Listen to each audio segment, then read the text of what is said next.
Welcome here to Quann Field. We're here for the Pullman Greyhounds versus the Lakeside Eagles. Some high school baseball here on a nice sunny day.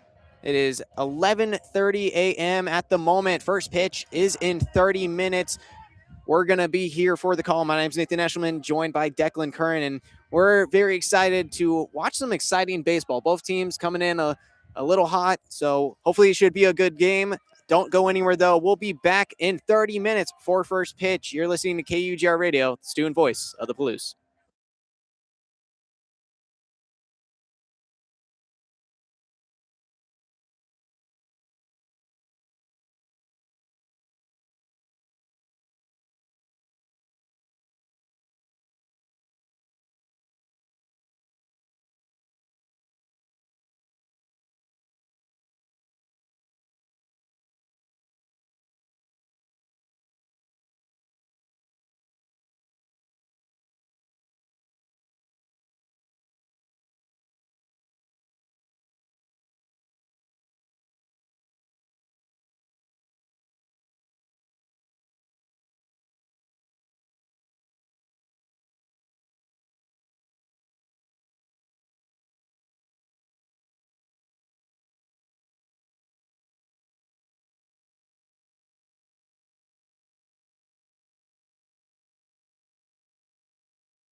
Good pass down low to Ericstrup, and he scores off the glass. Giving you play-by-play coverage of all your favorite WSU athletics.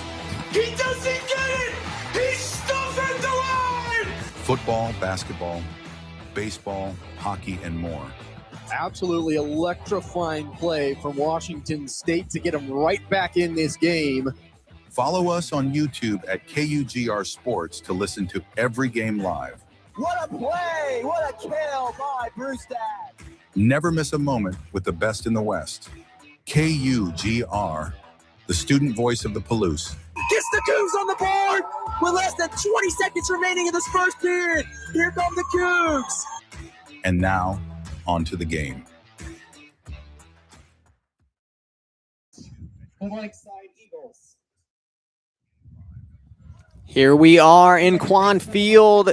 The Pullman Greyhounds up against the Lakeside Eagles. 12 p.m. baseball on Saturday just before Easter. My name's Nathan Eshelman. I'm joined by Declan Curran, and we are here to witness some great high school baseball on a beautiful sunny day. Perfect baseball weather. Pullman and the Lakeside Eagles both coming in hot. Declan, how are you feeling about this game? Yeah, I haven't been out to any games this year, but just looking at the record, they're 6-1, so they seem like they're a pretty good team. So I feel pretty good about this. And yeah, you couldn't have said it better. It's perfect weather, 63 degrees and a little bit of sun. So both teams coming in a little hot. The Pullman Greyhounds on a 4-game winning streak with back-to-back wins yesterday in major fashion. Both wins coming in at the mercy rule and over 10 runs. Just an amazing performance up against Rogers, traveling to them 11-0 and then 17-2 in the second game. Just a great performance. And then looking at the Lakeside Eagles, they themselves are a little bit in between a win-loss type of schedule. 2 straight wins, 2 losses, and then they're coming off of 2 straight wins against Bonners Ferry. Both games ending with 10-0 wins. Great performances from the Eagles. And both teams starting to take the field. We're going to look forward to the top of the first. The lineup for the Lakeside Eagles leading off is the second baseman, Nick Hernandez. Following him is the pitcher/designated hitter, Cy Reeves.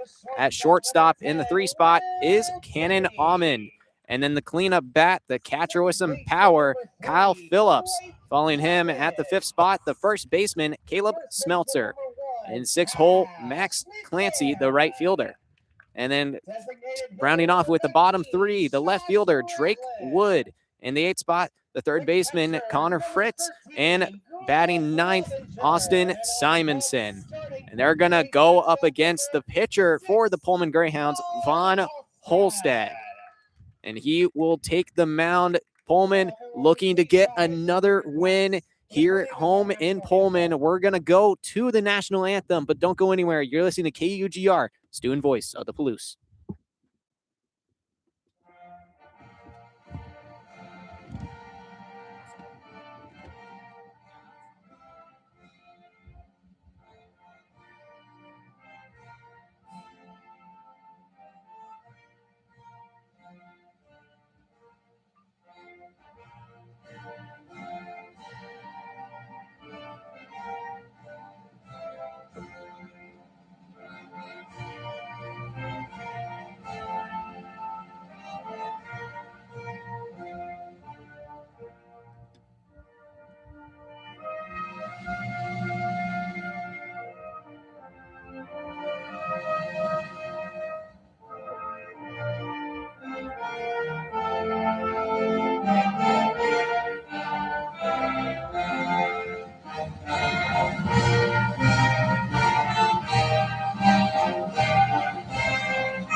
Now let's play some baseball.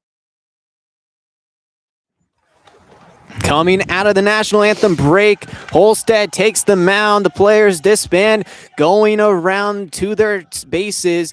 Looking at the defense for the Pullman Greyhounds, going from right to left in the outfield, Rocky Carino Evans in right, Hecker in center, and then Barnett in left field also goes by Barney, a great nickname for the Greyhounds. And then looking at the infield at first base, Cash McCann.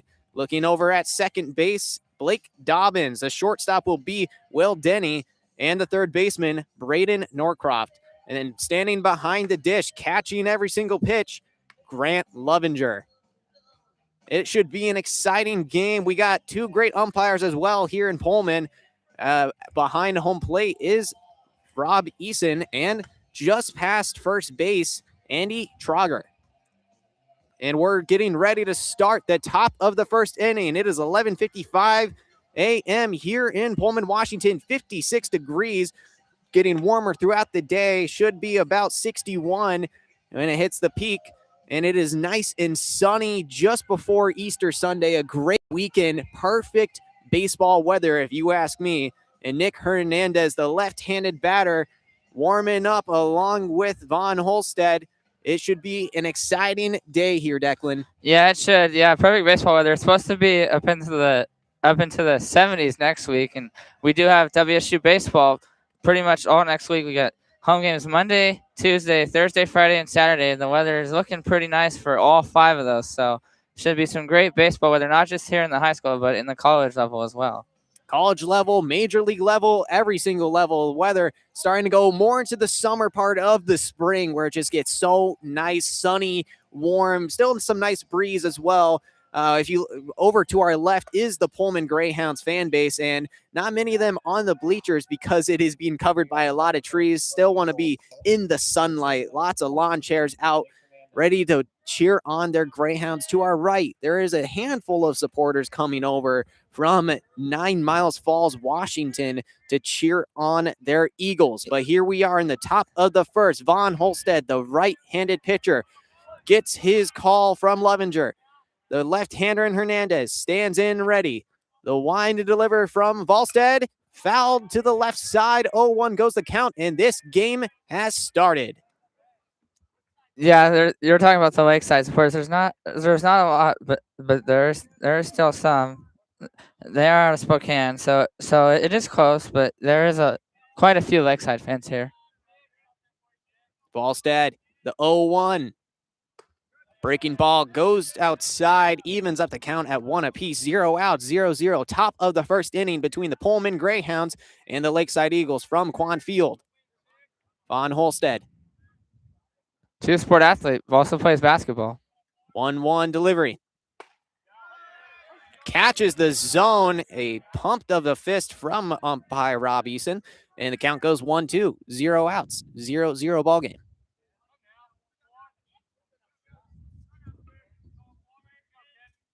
Holstead's 1-2.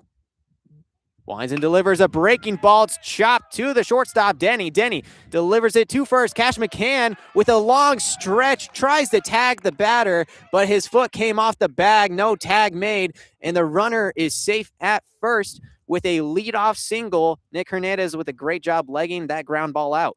Yeah, that's kind of a tough play there for the shortstop. Kind of threw that a little bit wide, which caused the first baseman to come off the bag, but it looks like the umpires are getting together here. It could be considered that Cash McCann applied the tag with his left hand. It was a very tough play to make, and they confer and they consider it, and they say he is out at first base. What was an E6 turns into a 6-3 ground out.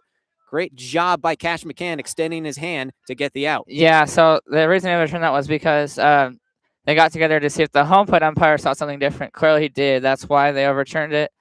As an umpire myself, when I work in a two-man formation, I confer with my other umpire. We see if we saw anything, but clearly they did that time, so they overturned that one.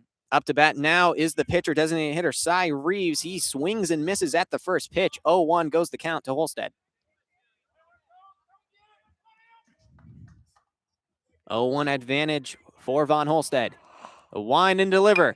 It's ripped sharply up the middle of the field, gets past the shortstop, and goes into the outfield. That will be a 2-pitch single for Cy Reeves, and that is very impactful with the ground out. rather than it being a single. No, with one out, there's still a runner on first base, but it could have been a lot more dangerous if Hernandez was on first. Yeah, that one kind of took a bad hop. I can't tell if that hit off home plate or if that hit off the grass right in front. But either way, that was a bad hop. It was a bad hop. I think off the grass that allowed the ball to go right up the middle. Holstead's delivery into the shortstop, Cannon Almond. He fouls it back behind us. 0-1 goes the count.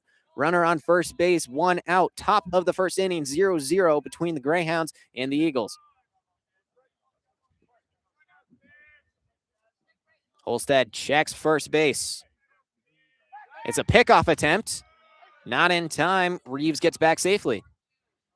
And Reeves is a great athlete for the Lakeside Eagles, a pitcher, a designated hitter with some pop in his bat, but he also has some speed, one of the better athletes for the Eagles.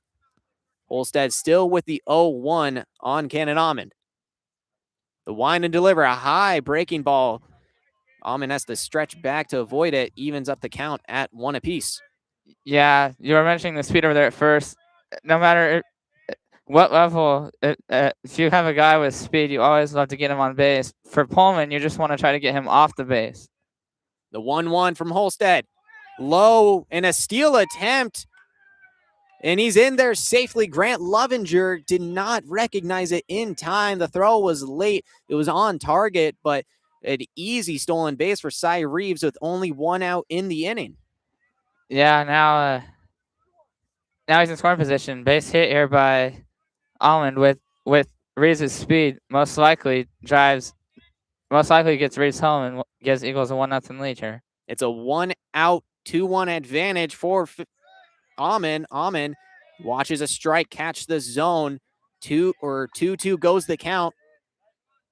Von Holstead would be very happy with the strikeout right now with a runner in scoring position. Reeves on second. 1 out, 0-0, top of the first. Holstead's 2-2. Breaking ball goes inside. Full goes the count to the shortstop. Cannon Almond wants to send a cannon into right field. Right-handed batter working against the right-handed pitcher. 1 out. Runner in scoring position in Reeves. The full count delivery. Ripped to left field, pulled, but it goes foul. Redo the full count. In a tough 6-pitch at bat from Cannon Almond, Von Holstead having to work early here in the first inning. Yeah, if you're a pitcher, you don't love these long battles, but if you're on the side of the team that's hitting, you love to see one of your players give the pitcher a long battle, which gives the pitcher the full count. It's popped up high, and going under it is Will Denny. Will Denny catches it. It's going to be a P6, but a great battle from Cannon Almond. Just got under that one. A great pitch from Von Holstead, and we have 2 outs here in the top of the first inning. Runner still in scoring position with Cy Reeves. Up to bat now, the catcher, Kyle Phillips, right-handed batter. We're getting against the right-hander in Volstead. 2 outs here, top of the first, 0-0 ball game. The first delivery into Phillips goes low in the dirt, but blocked well by Lovinger. 1-0 goes the count. No advance from Reeves on the ball in the dirt. Good job being blocked by Lovinger. 1-0, still the count, 1 out. Runner in scoring position, 0-0 ball game between the Greyhounds and the Eagles.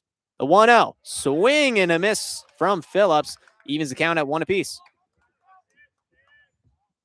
A great breaking ball from Holstead. Got Kyle Phillips swinging early.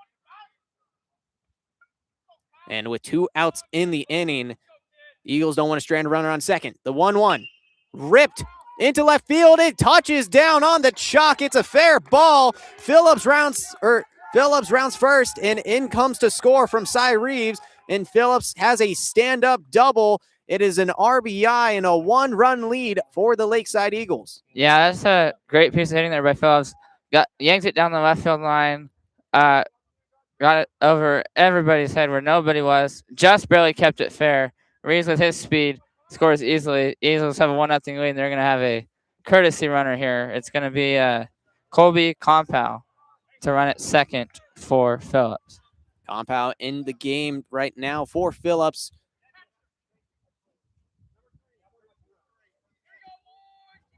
Had to get some clarification between Andy Trauber and Rob Eason to see who was coming in to do the pinch running, but he's got himself some speed coming from the bench up to bat now. Caleb Smeltzer wanting to add some more runs. The first pitch, he rips it into left field.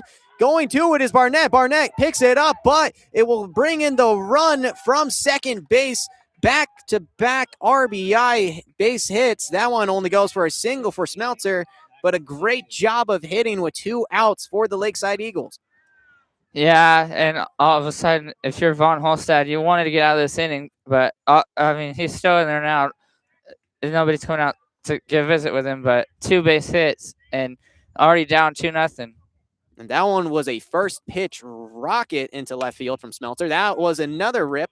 That one was from the right fielder, Max Clancy, up to bat now. The left-handed batter working against the right-handed pitcher has a good advantage here, but he's down in the count at the moment, 0-1, 2 outs, 2 runs this inning, 2-0 ball game with a lead for the Lakeside Eagles in the top of the first.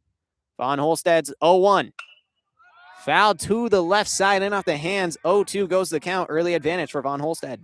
Yeah, if you're somebody who parked over on the third base side, we've already had a bunch of foul balls hit in the top of the first, including 2 straight here by Clancy. So should definitely watch out. You might have a ball coming towards your car. That is where we parked. The 0-2 to Clancy. Breaking ball goes in the dirt on the inside. Great job being blocked by Levenger, but 1-2 goes the count. And that one seems to be just getting away from Holstead. It was a breaking ball way too in front of the plate, and it was inside, not a pitch that Clancy would most likely be wanting to swing at. Caleb Smeltzer still at first base. 2 outs, 2 runs, top of the first. The 1-2 ripped over the head of Will Denny. It's going to catch the grass between the center field and the left field. And running into third safely is Smeltzer, and a dash to second base for Max Clancy. A slide, and he's caught at second base. Too aggressive a base running from the right field, and he's caught down. Yeah, he did not agree with that call. He thought that his foot got in under the tag, and from me up here, it kind of looked like it did. We got one of the Lakeside coaches coming out. I'm not sure if he's going back in the dugout or he's going to go talk with the umpire. Looks like he's going to he's going to go talk with the umpire here. Clancy was not too happy with that out call at second, but nevertheless, for the Greyhounds, that's what you need, and the conversation is over. So they're going to keep the out call. Well, that is the third out of the inning. 2 runners left on base from the Lakeside Eagles. Lots of contact being made off of Von Holstead. They have a early 2-0 lead between the Greyhounds and the Eagles. Don't go anywhere. You're listening to KUGR, the voice of the Greyhounds.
Moving into the bottom of the first, the Lakeside Eagles started this game strong with 4 hits and 2 runs, but too aggressive a base running and a great heads-up play from Von Holstead. Caught the runner trying to go for 2 on a single, and that'll do it for their inning. Now leading off the bottom of the first is the center fielder, Adrian Hecker, for the Pullman Greyhounds. The pitch from Reeves. Reeves It's ripped to the second baseman, Hernandez, and Hernandez makes a great catch, throws to first in time to Smeltzer. It is a 1-pitch 4-3 ground out for Adrian Hecker. Yeah, pitcher's best friend. 1 pitch, 1 out. That really helps your pitch count. And Hecker, I think, was looking for something else and got good contact on it, just didn't get as much contact on it as he wanted to. It was a good hit ball, good power. Up to bat now is the second baseman, Dobbins. And he watches the pitch go high and inside. 1-0 goes the count for the second baseman. Reeves does not get the 1 pitch out on that one. No potential for a 27-pitch game. The second pitch goes low in the dirt. 2-0 goes the count. Or should I say, for high school baseball, that would be a 21-pitch perfect, nice, easy game. But the 1-0 catches the zone, or the 2-0 catches the zone. 2-1 goes the count now on the second baseman and Dobbins. Yeah, and especially considering at the high school level, you have a pitch limit, and it depending on how many pitches you throw, it depends on the number of days of rest. The max is 105, which obviously down the road at the college team, we've seen the Friday night starter throw 105. The second pitch, or the fourth pitch, went and caught the outside of the plate. 2-2 goes the count. The fifth pitch, chopped foul by Dobbins to the right side, going down first base, but the count still at 2 apiece. The sixth pitch in the at-bat, coming from Cy Reeves. The 2-2, low and in the dirt, count goes full. Blake Dobbins with some good fighting going on in this at-bat. Waits the full count. Chopped foul to the third base side, going towards the dugout of the Greyhounds. Count still full. 1 out here in the bottom of the first. The Lakeside Eagles leading 2-0 over the Pullman Greyhounds. The full count from Reeves. Breaking ball outside, and Dobbins pimps the walk, tosses his bat towards his dugout, and he takes first base with 1 out. Yeah, that's exactly what you want if you're the Greyhounds. Get that runner on first, get the time run to the plate, and you got a pretty good athletic shortstop in Will Denny coming up to the plate. And now, after the 8-pitch walk, Will Denny, left-handed batter, working against the right-hander in Reeves, could send one the other way. But a pickoff attempt on first base on Dobbins, gets back clearly in time. Still 1 out here in the bottom of the first. 2-run lead for the Lakeside Eagles over the Greyhounds. The 0-0 goes outside on Will Denny. The count goes 1-0. 1 out here in the bottom of the first. Greyhounds looking to match the energy that the Eagles brought in the top. The 1-0. Check swing, a back pick attempt from the catcher, and it is unsuccessful. Good attempt, though. Dobbins gets back safely, but Kyle Phillips with a great throw to first base, trying to cut him down. Just good awareness there from the second baseman getting back in time. Yeah, for the Greyhounds, that's the last thing. Well, there's another pick off there. That's the last thing you want, is to get a runner picked off first. That kills our momentum to try to tie this game, if not at least get 1 run on the board. Still a 2-0 count. It is fouled back. The 2-0 from Reeves is chopped back straight into the backstop from Will Denny. 2-1 goes the count. It's actually... Or 1-2 goes the count. Runner in Dobbins on first base. He's going... Runner in motion, the high catch not being made, and it's going to be a successful stolen base, but the strikeout swinging from Will Denny. 2 outs now in the ball game. Dobbins in scoring position, though. It is the bottom of the first, a 2-run lead for the Lakeside Eagles over the Pullman Greyhounds. Looking to bring in the runner from second is the catcher, Grant Lovinger.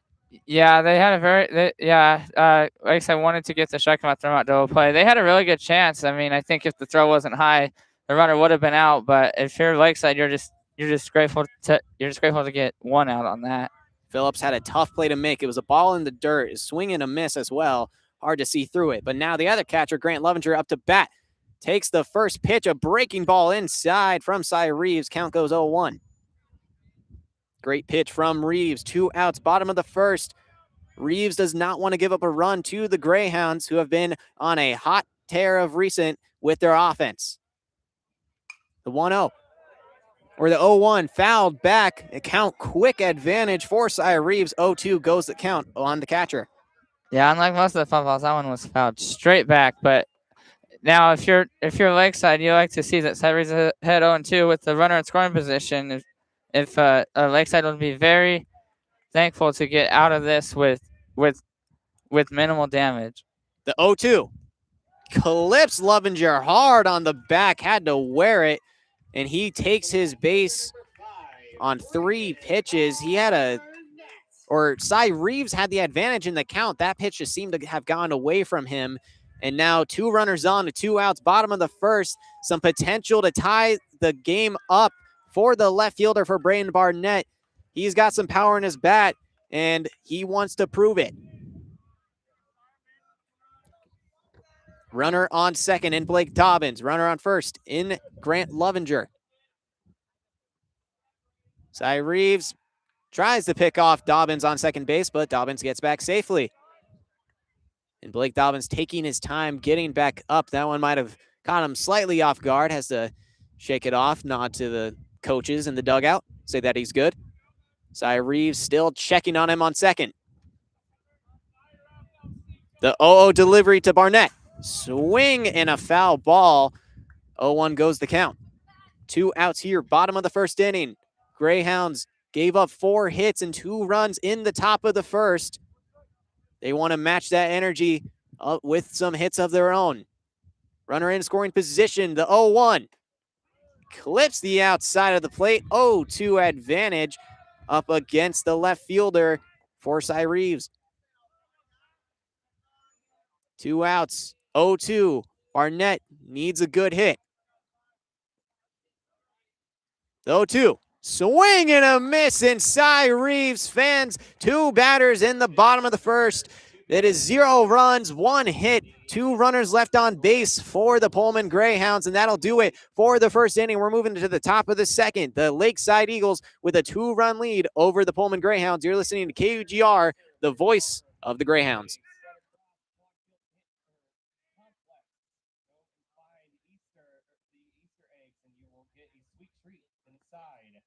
Anyone who finds any foul balls can come up to the booth to get a sweet reward for returning any foul balls.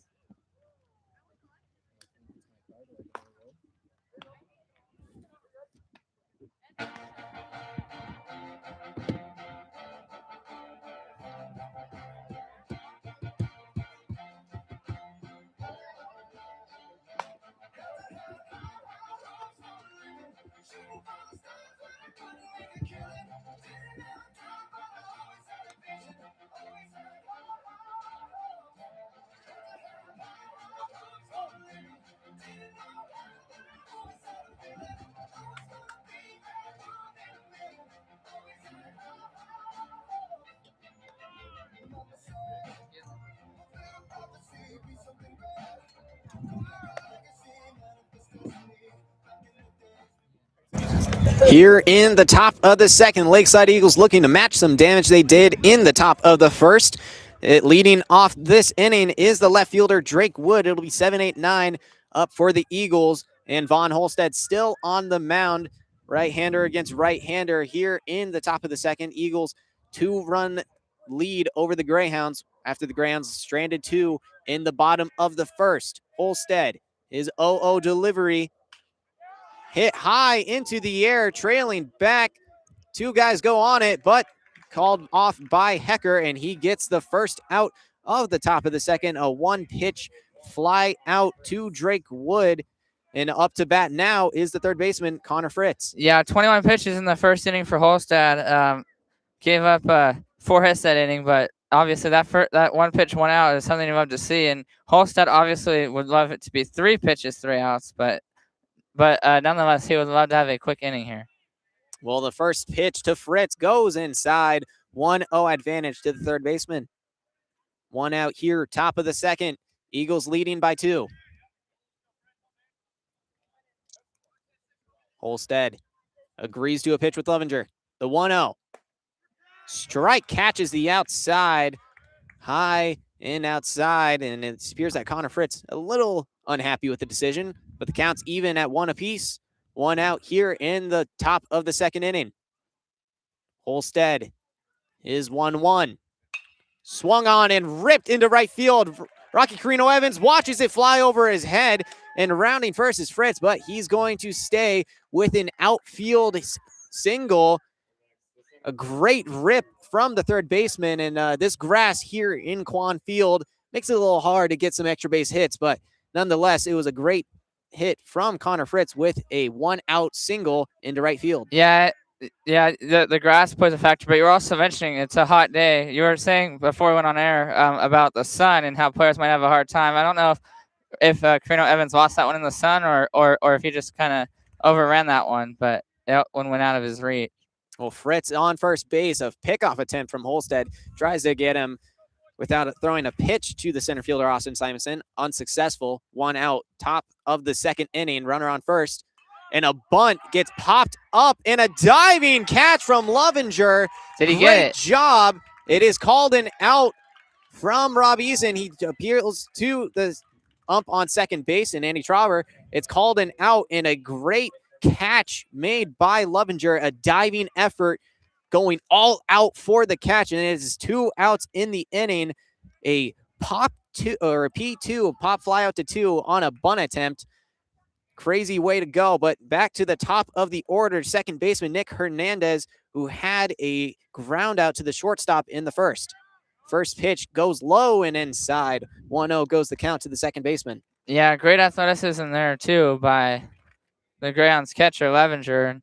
The base umpire made that call because you're the home plate umpire. The play is behind you. You don't have a good angle on it. So great job appealing to the base umpire to make the call. The pitch chopped. A tough play made by Dobbins, but he's got it and throws it in time to Cash McCann. That will do it for the top of the second. A runner left on base, but some quick outs for Von Holstead does it. 0 runs, 1 hit, in 1 runner left on base. That'll do it for the top of the second. Moving to the bottom, the Greyhounds looking to tie the game up. They're down 2-0 to the Lakeside Eagles.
Moving into the bottom of the second inning.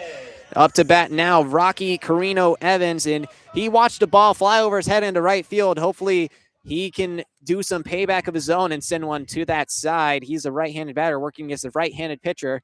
He'll need to have a great at-bat up against Cy Reeves. So here we are, 2-run ball game in the bottom of the second. First pitch, a high swing and a miss from Rocky Carino Evans. Count goes 0-1 to the right fielder. And Reeves had 2 strikeouts with no hits allowed in the top or in the bottom of the first. Second pitch goes inside. 1-1 goes the count. Yeah, and despite those, he only threw 19 pitches in the first. So obviously a very quick but little bit of base runners, but a very quick inning for Reeves. Well, the 19 pitches did not make it easy, but the count goes 2-1. And ripped into right field. Rocky Carino Evans shoots it, and he will have a stand-up or a outfield hit single. kind of get some payback of his own. Clancy cuts it off and throws it quickly into Hernandez, but it's a leadoff single for the right fielder. 0 outs in the bottom of the second, and a base runner now on for the Greyhounds. Yeah, right on cue, Nathan. You were saying he was looking for payback. Didn't do exactly what happened to him and hit it over the right fielder's head, but you were saying payback and hit it that way. That's exactly what he did, and now he's on with a leadoff single. And now up to bat is the designated hitter, Josh Ratliff, right-handed batter, showing bunt at the moment. It is 0-0. Bunt high, going straight back to the pitcher. The throw to second. Carino's in time, and it will be a fielder's choice. Pitcher to shortstop on that one. A 1-6 fielder's choice, but he will reach first base, and Carino Evans is cut down off of second base.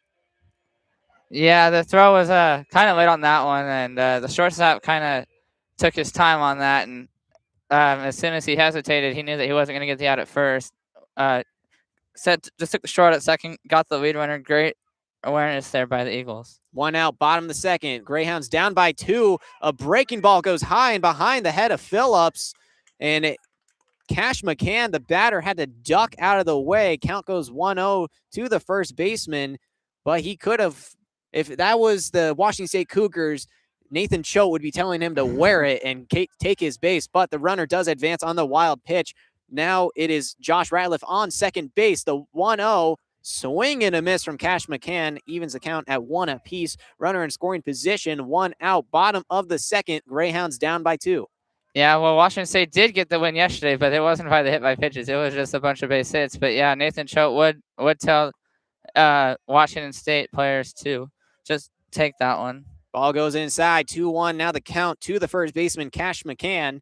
And McCann has had a phenomenal season so far, not only with his fielding, and he made a great play just earlier in this game. The 2-1 ripped high, going down the foul line of third base, and it goes foul. Count is at 2 apiece. McCann, he just got very far under that one, tried to rip it and pull it into left field. The right-handed batter working against the right-handed pitcher was very early on that one, and Cy Reeves doesn't want to leave him anything dangerous with that power. The 2-2.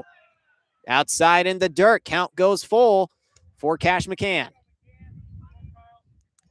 Yeah, here's the Greyhound. Choose left for McCann to get on base. First and second with just 1 out, and your number 9 hitter coming up next. McCann swing and a miss. A great breaking ball to the outside. McCann goes down swinging. 1 out, turns to 2. 2 outs here, bottom of the second inning. Runner still in scoring position, and Josh Ratliff on second base. Well, I can tell you, but McCann took a big swing on that one. He was definitely looking to make some contact. Came up well short. And a pickoff attempt on Josh Ratliff. Not successful for Cy Reeves, but just a little bit to calm himself down before he faces the 9-hole in the third baseman, Braden Norcroft. Norcroft with 2 outs here in the inning. They have another runner in scoring position. He hits it in off the hands, and it's going to touch down in front of the center fielder in Simonson. Simonson's throw cut off by the second baseman, but in comes to score Josh Ratliff on a bloop single from the third baseman. And yeah, that's that kind of got that off the end of the bat. Fooled the Lakeside defense. Blooped that one into center field. Sometimes you have the bloop. Now, after bloop is the blast. Let's see if the blast comes for Hecker.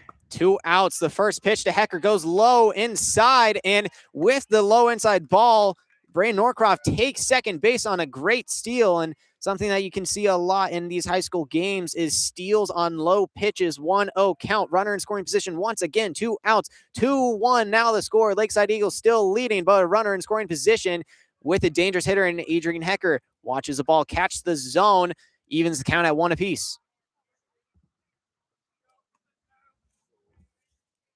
2 outs here, bottom of the second. Cy Reeves, long wind and delivery. It's ripped down the right side. It's going to be cut off by Clancy, but the runner is coming in. The Norcroft slides in safely, and it is unable to be corralled by Phillips. 2-2 now the score. Hecker's in, standing on second base. Tie ball game now. Greyhounds showing a fight here in the bottom of the second. Yeah, that's a great piece of hitting there by Hecker. Now Greyhounds base hit can take the lead, and Blake Dobbins is up now. Reached bases last time, so hoping to reach base for a second time. It was a long 8-pitch walk in the bottom of the first. Up to bat once again. Cy Reeves already with some damage done to him this inning. Checks Hecker on second. The first pitch, breaking ball, catches the inside of the plate. 0-1 goes the count on Dobbins. Dobbins, the right-handed batter, had a couple foul balls in his first at bat, so Cy Reeves wants to be a little competitive and maybe force him to put one into play. Checking second, the 0-1 from Reeves. It's a high ball, evens the count at 1 apiece.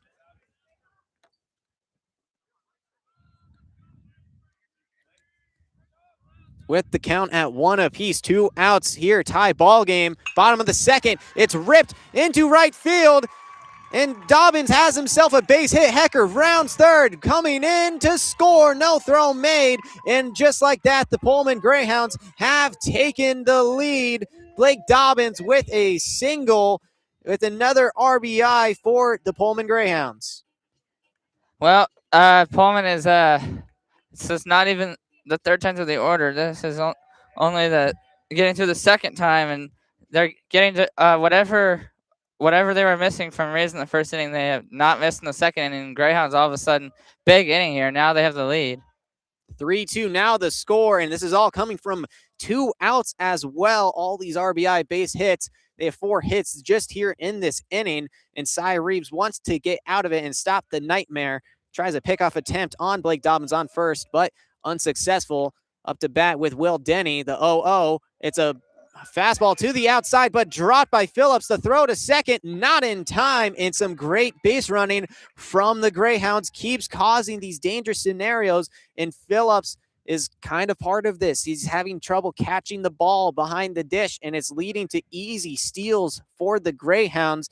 That's their second one this inning, and a great job by Pullman to just stay aware in the scenario, in the situation. Bottom of the second, 2 outs, runner now in scoring position. Catch made by Phillips, and it's now 1-1. Catches the top of the plate. Great pitch there from Cy Reeves. 2 outs, bottom of the second. Greyhounds with a 1-run lead. Ball goes low and inside, blocked well by Phillips that time. 2-1 now the count to the shortstop. And Will Denny wants to drive in another run this inning with Dobbins in on second base. He has some speed. The 2-1 goes outside. 3-1 now the count to the shortstop. Yeah, next pitch will be what I have is number 40 for Reeves. So Pullman's definitely making him work, getting his pitch count up. And it's going to be a 5-pitch walk to Will Denny. A little bit of miscontrol right now from Cy Reeves. 41 pitches, as you mentioned. And they're going to have to talk with him and at the plate or at the mound, maybe calm him down a little bit. It would be a very big deal if they got him out of this inning. He started this game so well with 0 hits allowed in the bottom of the first. He had a walk and a hit by pitch, but now has 3 strikeouts on the ball game. Just this inning, though, so many base hits given up and a lot of hard contact as well. It's not soft errors made by the outfield or the infield. It's been some hard rips from the Greyhounds. So Cy Reeves got to really control it and get his good stuff going once again. It's a 3-2 lead, 2 outs here in the bottom of the second. Blake Dobbins, the second baseman, on second base, looking to do some more damage with Grant Lovinger up to bat and another runner on first base with Will Denny after the 5-pitch walk. 2 runners on, 2 outs. 0-0 count to the catcher. Yeah, this is the 8th man to come to the plate here for the Greyhounds this inning. Cy Reeves, first pitch low and outside, almost gets away from Phillips. 1-0 goes the count. And Reeves just looks a little uncomfortable at the moment. A 3-run lead for the Greyhounds. The 1-0 goes outside, barely misses the plate. Count is 2-0. Advantage to the catcher. Doesn't want to give up a free pass to load the bases. Cy Reeves. Pitch goes inside. Makes Levenger back up, but it does catch the plate. 2-1 goes the count on the catcher. Cy Reeves with a great pitch on the inside. Yeah. 2 outs. Time called, and it's a balk by Cy Reeves. Runners advance from second to third and first to second.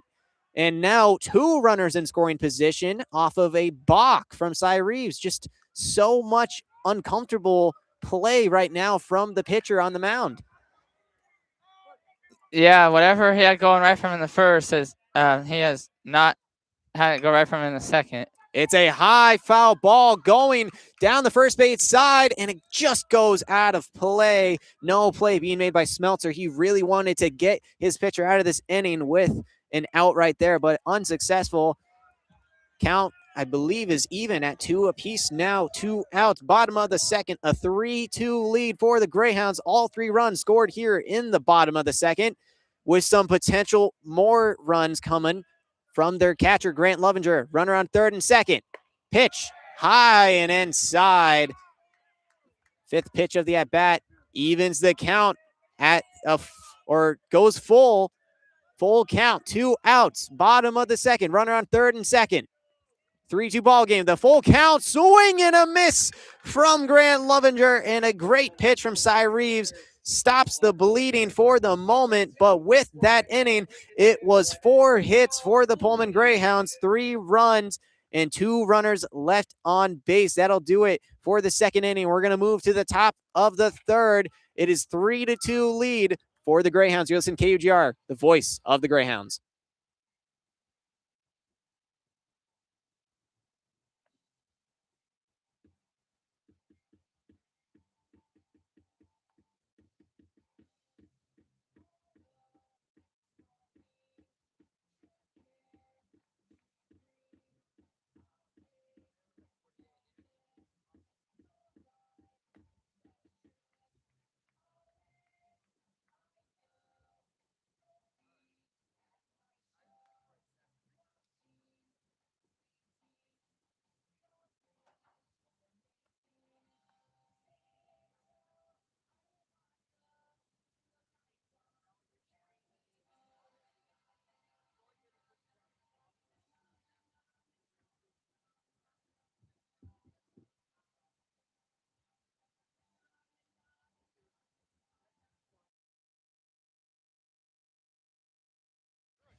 Moving to the top of the third inning, it started strong for the Lakeside Eagles, taking a 2-run advantage in the top of the first inning. But after 2, Pullman takes the lead in the bottom of the second. It is 3-2 with some great hitting from the Greyhounds, especially with 2 outs in the inning. We're moving to the top of the third. The Eagles looking to match it, and on the call for the top of the third is Declan Curran. Thank you, Nathan. It'll be the 2, 3, 4 hitters for Lakeside: Cy Reeves, Cannon Almond, and Kyle Phillips. Vaughn Holstad back out there for his 3rd inning of work after only needing to throw 6 pitches the last inning at 27. Despite the single by Connor Fritz, he was able to get the next 2 batters. Reeves up now, singled his last time out, stole second, and scored on the double by Kyle Phillips. First pitch on the way from Holstad. Checks his swing, pulls it back in time, takes outside for a ball, 1-0. And Reeves probably a little angry after that inning. He's going to probably want to take some anger out. The right-hander against right-hander. Maybe he can rip one to left field towards the scoreboard of Quann Field. 1-0 on the way. Swung on, hit into left field. That drops in front of the left fielder, Barnett, for a base hit. So Reeves with another single, and he is 2 for 2 today, and that'll bring up Cannon Almond with a runner on first. Now, that might not have been all the way to the scoreboard, but that was directly at it. So I want to give a little bit of commentator props to myself. I think he was angry. He ripped that one over the third baseman's head in Norcroft, and just a great piece of hitting from Reeves. 2 for 2 now on the day, as you mentioned. So that'll bring up Cannon Almond. Popped out to the shortstop, Denny, his last time up in the first. First pitch to him is called for is called strike, 0-1 the count on pitch number 30 of the afternoon for Holstad. Hitting from the right side against the right-hander, Holstad. Looks back, throw to first. Back in safely on a dive is Cy Reeves. Believe that's the first pickoff attempt we've had by a Greyhounds pitcher today. I haven't been too concerned, but now since they're up by 1, they will start to get concerned. Here's the 1-0. Swung on, grounded right to second. Up with the ball is Dobbins. Throws to first to McCann for the out, and there's 1 away on the play. Reeves goes to second, so a runner in scoring position with 1 out for Kyle Phillips. And it's another good, quick out from Von Holstead, up to 4 pitches in the inning. And that one, it looked like Holstead almost got to, but the ball kicked off of the mound and went to the second baseman. Great job by Dobbins being aware of the play and throwing it to first base in time. Runner, though, in scoring position. So 1 out for Kyle Phillips. Base hit likely drives home Reeves from second, especially with his speed. Here's the first pitch up high for a ball. 1-0. Great stop there by the catcher, Levenger, to keep that one from getting away from him. 1-0 the count on Phillips. Holstead looks at second. Here's the pitch. Down low for ball 2, 2-0. That was 2 breaking balls. One went high, one went low. The second one might have gone a not as keen of a batter, but Kyle Phillips, a great job not swinging at the low breaking ball. Holstead checks at second. Here's the 2-0. Down in the dirt. Great stop again by the catcher, Levenger, but it's now 3-0, and Phillips has the green light. And Holstead in danger of walking Phillips, who doubled his last time up in the first. RBI double scored Reeves.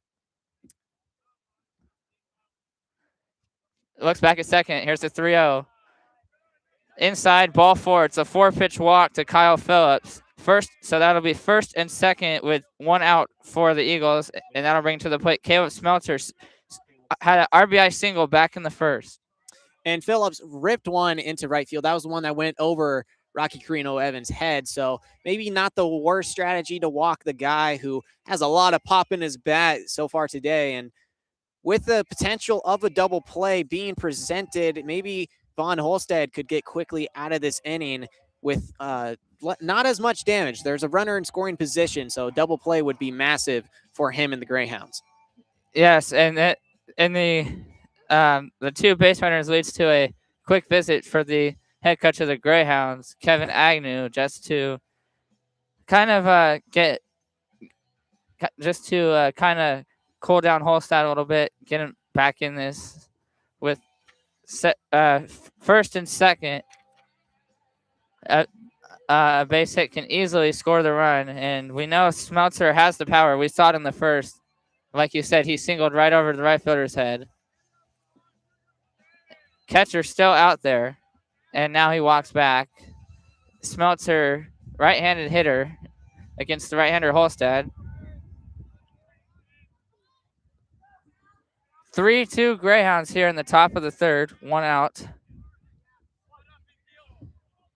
Holstead gets the sign, takes a quick peek at second.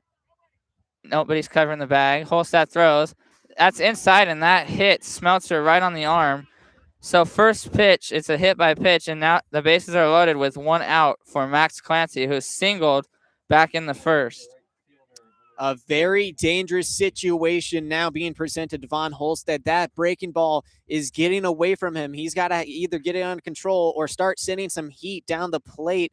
And that is a dangerous spot to be put in when you don't have as high a velocity as you get in the upper leagues. And Von Holstead really has got to get his stuff going right now. It's a dangerous situation for him and the Greyhounds. Bases loaded, 1 out, and they want to hold on to that 1-run lead as hard or as long as they can.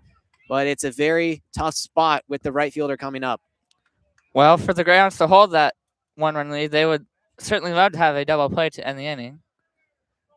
So here comes Max Clancy. First pitch in the dirt, ball 1. Nice stop there by Levenger with Reeves starting to head down the line from third.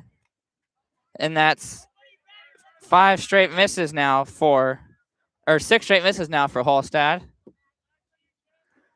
Here's the 1-0. 7 straight misses. That one's up high for ball 2. And Holstad is having a hard time finding the strike zone here at 38 pitches currently through 2 1/3 innings. Well, at the moment, he's just losing his breaking ball. He's got to either stop using the breaking ball or just go with some heat. Here's the 2-0. And finally finds the strike zone on that one. Looks like it caught the outside corner. 2-1 now. Eagles looking for any kind of deep fly ball to get a run home. Greyhounds just looking to get out of this inning.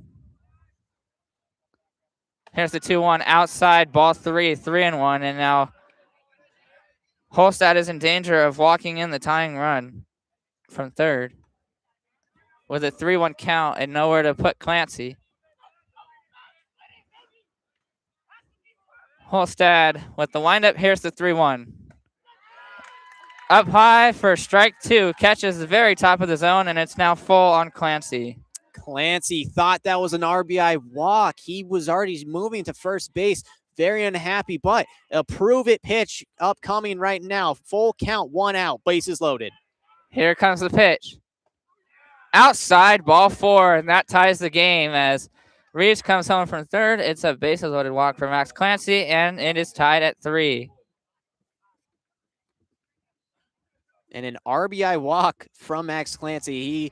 He thought he had it on the last pitch, but he's got it this time. And now with the tie ball game, Holstad appears to have handed the ball off to head coach, and there will be a pitching change being made by the Greyhounds. Yeah, he has. Kevin Agnew has officially made the call to the pen. You can come out one time during an inning to go chat with the pitcher. The second time you come out, you need to make a change. So he's going to go to the pen. He's going to bring in Adrian Hecker from center field and move the pitcher, Holstad, out to center field. So we have a center field pitcher switch. So Adrian Hecker will step in now after Holstad had a little bit of a rough first inning.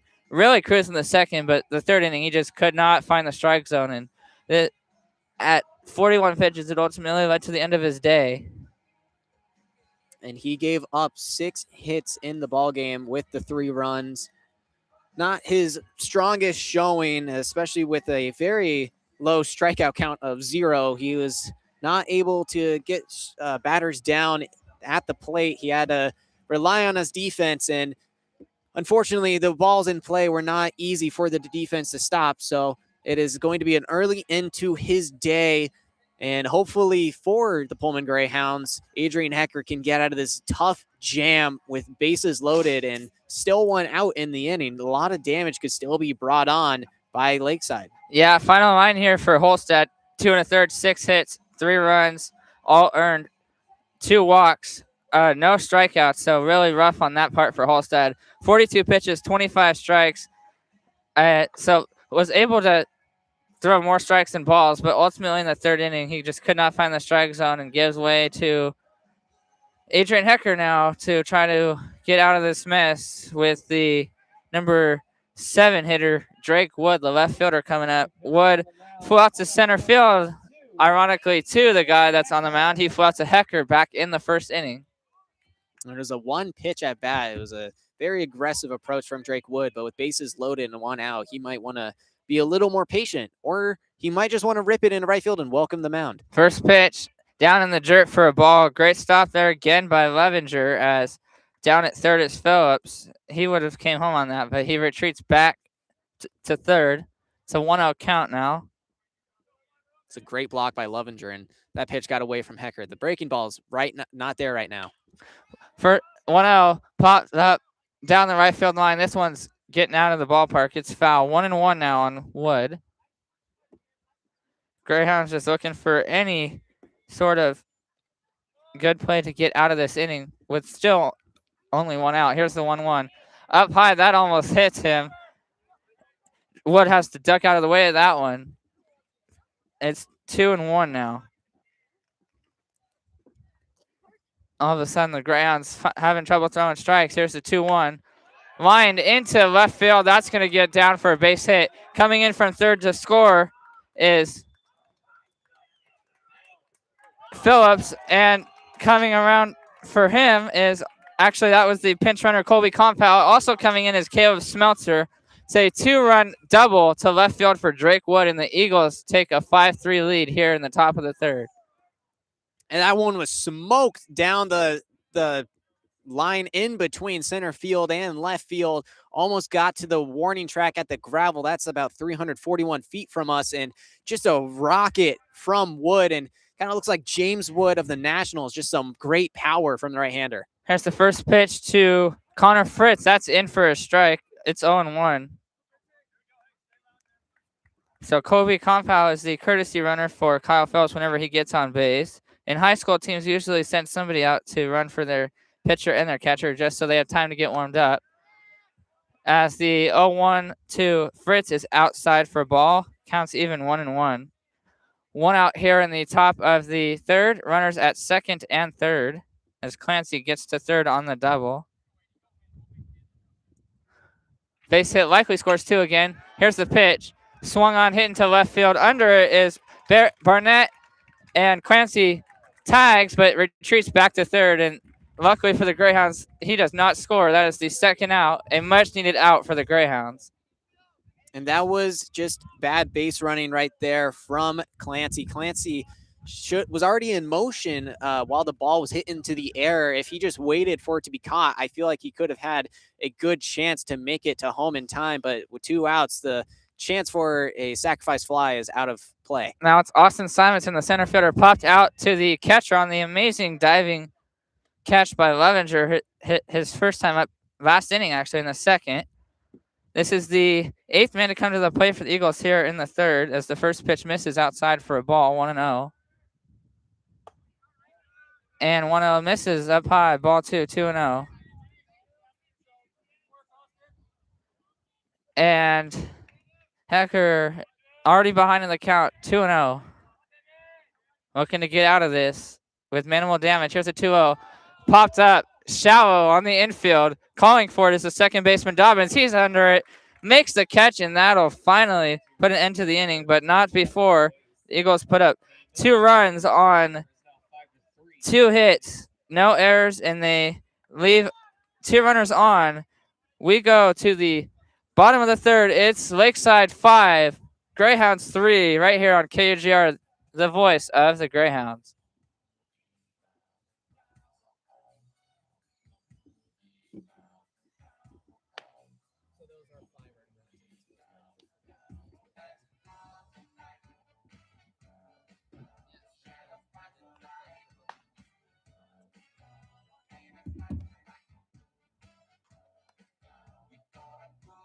Sit where it's chilly. You need sun.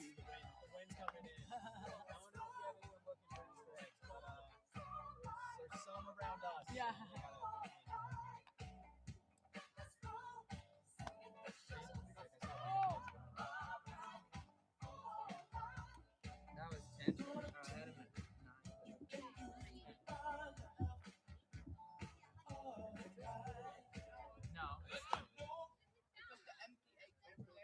Leading off the bottom of the third for the Hounds. Well, after the rough second inning, Cyrese is back out on the mound for the third inning. He'll face the he'll face the 5, 6, 7 hitters: Braden Barnett, Rocky Carino Evans, and Josh Ratliff. Barnett, the only guy not to come to the plate for the Greyhounds in the second, struck out swinging back in the first. First pitch to him is fouled off. That's going to get out of play. Counts 0-1. And Barney, unhappy with his first inning strikeout. He'll want to start another good run for the Greyhounds after they scored all 3 of their runs last inning. There's the 1-0-1 swing and a miss. A little bit early on that one is Barnett, 0-2. He was looking for something that he didn't end up getting, and now he's behind 0-2. Looking to strike him out on 3 pitches is Reeves, the 0-2, and he's down. Good morning, good afternoon, and good night. Barnett down on 3 pitches. That's the 5th strikeout of the day for Reeves. First one looking, and there's 1 out for Rocky Carino Evans. Well, he averages about 2 strikeouts per inning today. He's just been feeling it and making the batters swing and miss at a high premium. And that time he got a fastball on the outside. Braden Barnett unhappy with it, but he can be unhappy in the dugout. Still 1 out. So 1 out. There's Carino Evans at the plate. Checks his swing. Pulls it back in time and takes down low for a ball. 1-0 on pitch 51 for Cy Reeves. 1-0 the count on Carino Evans. Singled back in the second. Pitch is in there for a strike. 1-1. It looks like we don't have any action in either pen right now. So this is Reeves' inning to lose as the 1-1 is down low for a ball. 2-1 on Carino Evans. Here's the 2-1. Catches the very top of the zone for a strike. 2-2. And Rocky, he might want to do some damage similar to what he did in the bottom of the second. He ripped it to right field. Maybe he can do it again on Cy Reeves. Looks in. Here's the 2-2 pitch. Down at the very bottom of the zone. Got the top of the zone on strike 2. Gets the bottom of the zone this time. That's strike 3 called. 6th strikeout for Reeves. Second this inning in the looking variety. And there's 2 down for Josh Ratliff. That's a great breaking ball to freeze Carino Evans and 2 quick strikeouts. Ratliff takes the first pitch down the middle for a strike. 0-1. Ratliff, the DH today, back in the second. Reached on a fielder's choice. Pitcher to shortstop as the 0-1 is down in the dirt for a ball. 1-1. Reeves looking for a very quick and bounce back inning after the last inning. It's a strike away from getting that as Ratliff swings through that one and misses. It's 1-2.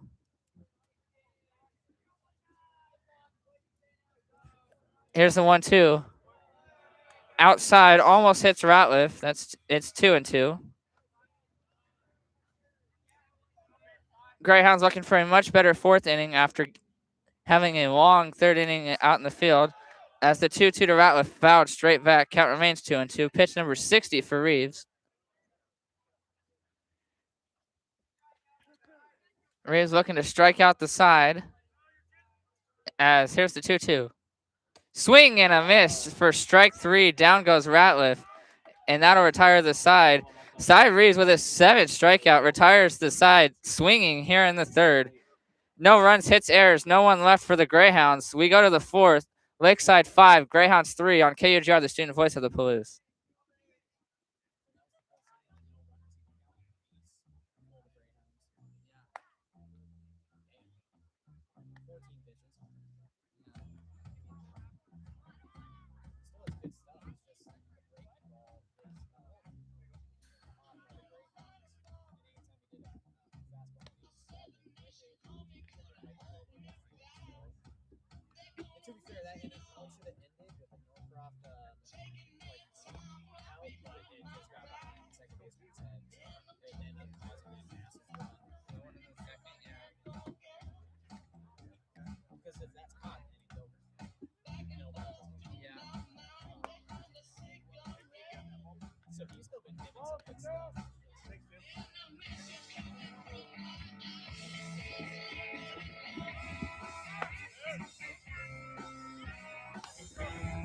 All right, we go to the top of the 4th here at Quann Field in Pullman.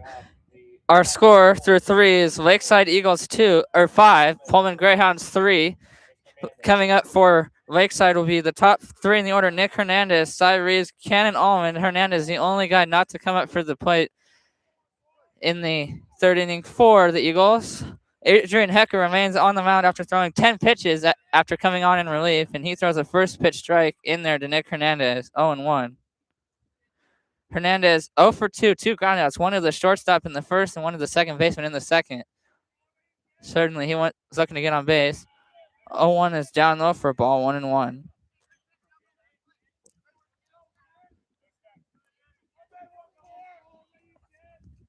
Cy Reeves, the pitcher on deck. He's been amazing on the mound today, despite the rocky second inning. As the 1-1 to Hernandez down low for ball, 2-1. Here's the 2-1. Catches the outside part of the strike zone for strike 2, 2-2. Next pitch will be number 15 for Hecker. Here's the 2-2. Down in the dirt for a ball. Full count 3-2. Final line for Holstad is the same, except he gave up 5 earned runs. Those last 2 runs came in to score. Those were charged to him. So book is closed on Holstad as the payoff is grounded to second. Dobbins up with it, throws to first for the out on McCann. And that's in time for out number 1. 3 ground outs by Hernandez today, 2 to the second baseman, and there's 1 down for Cy Reeves.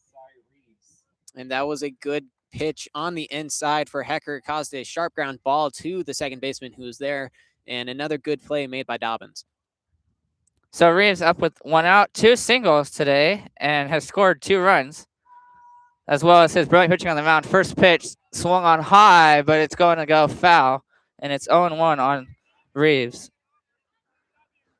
Boy, if you're the Greyhounds, you would love to get Reeves out. It would spark a little momentum going into the bottom of the 4th for the Greyhounds. Here's the 0-1. High for a ball, 1-1. And yeah, they probably want some revenge on this pitcher right now, but Adrian Hecker's got to do that revenge by maybe striking out the guy who has 7 strikeouts. Here's the 1-1. Inside, almost hit him. Reeves has to back out of the way of that one. That's a ball. It's 2-1 now. 2 on the count on Reeves. 5-3, Eagles lead, top of the 4th, 1 out. Nobody on base. Here's the 2-1 line and right into the glove of the shortstop. Well, Denny didn't even have to wait for that one. That was lined right to him. Just a little short liner. And for the first time today, Cy Reeves is retired. That's an L6, 2 outs, and that brings up Cannon Allman to the plate. 20 pitches now for Hecker. Allman 0 for 2 today. Popped out to short in the first, grounded to second in the 3rd. Here's the first pitch. In the dirt for a ball, 1-0. Still no strikeouts for Greyhounds pitching today. Still looking for the first strikeout. It's been a lot of ground ball outs and fly ball outs today for the Eagles as the 1-0 is down low for a ball, 2-0.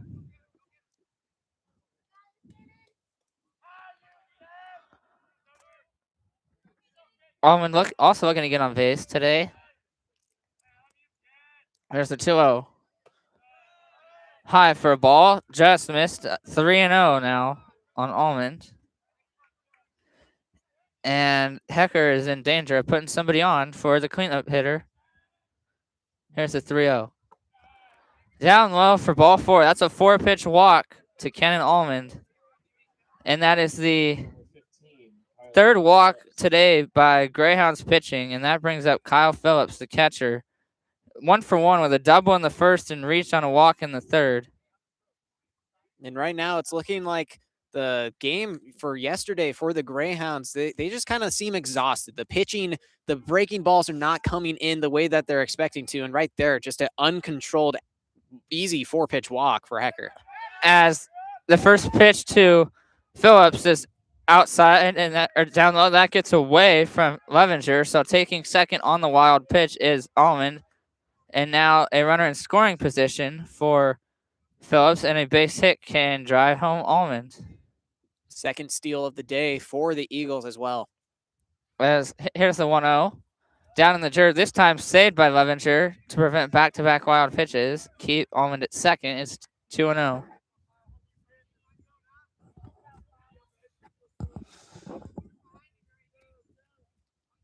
Hecker doesn't look back at second. Now he does.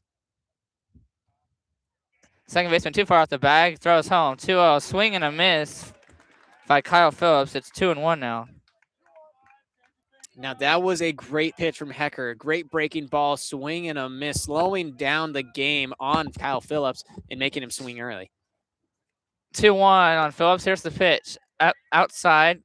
Phillips has to get out of the way of that one. It's 3-1. So back-to-back hitters with 3-ball counts.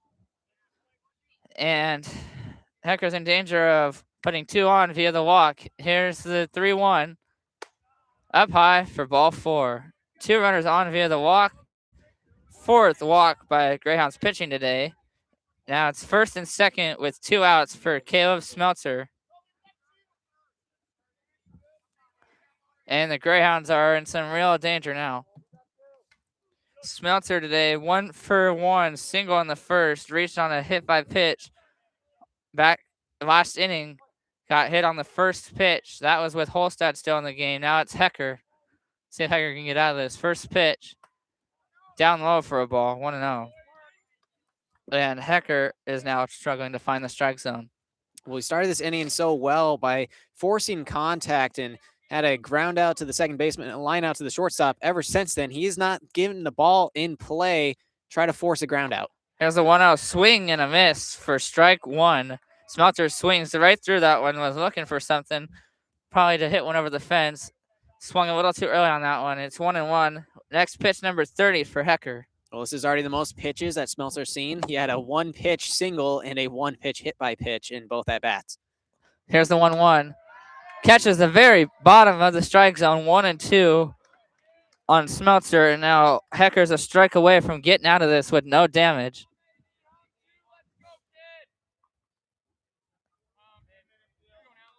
Hecker looks back a second. Here's the 1-2.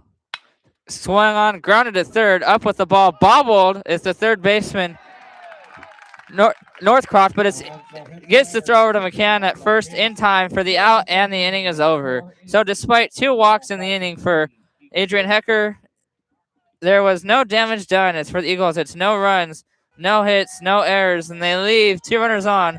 We go to the bottom of the 4th at Quann Field. It's still Lakeside 5 and the Greyhounds 3 right here on KUGR, right here on KUGR, the home of the Greyhounds.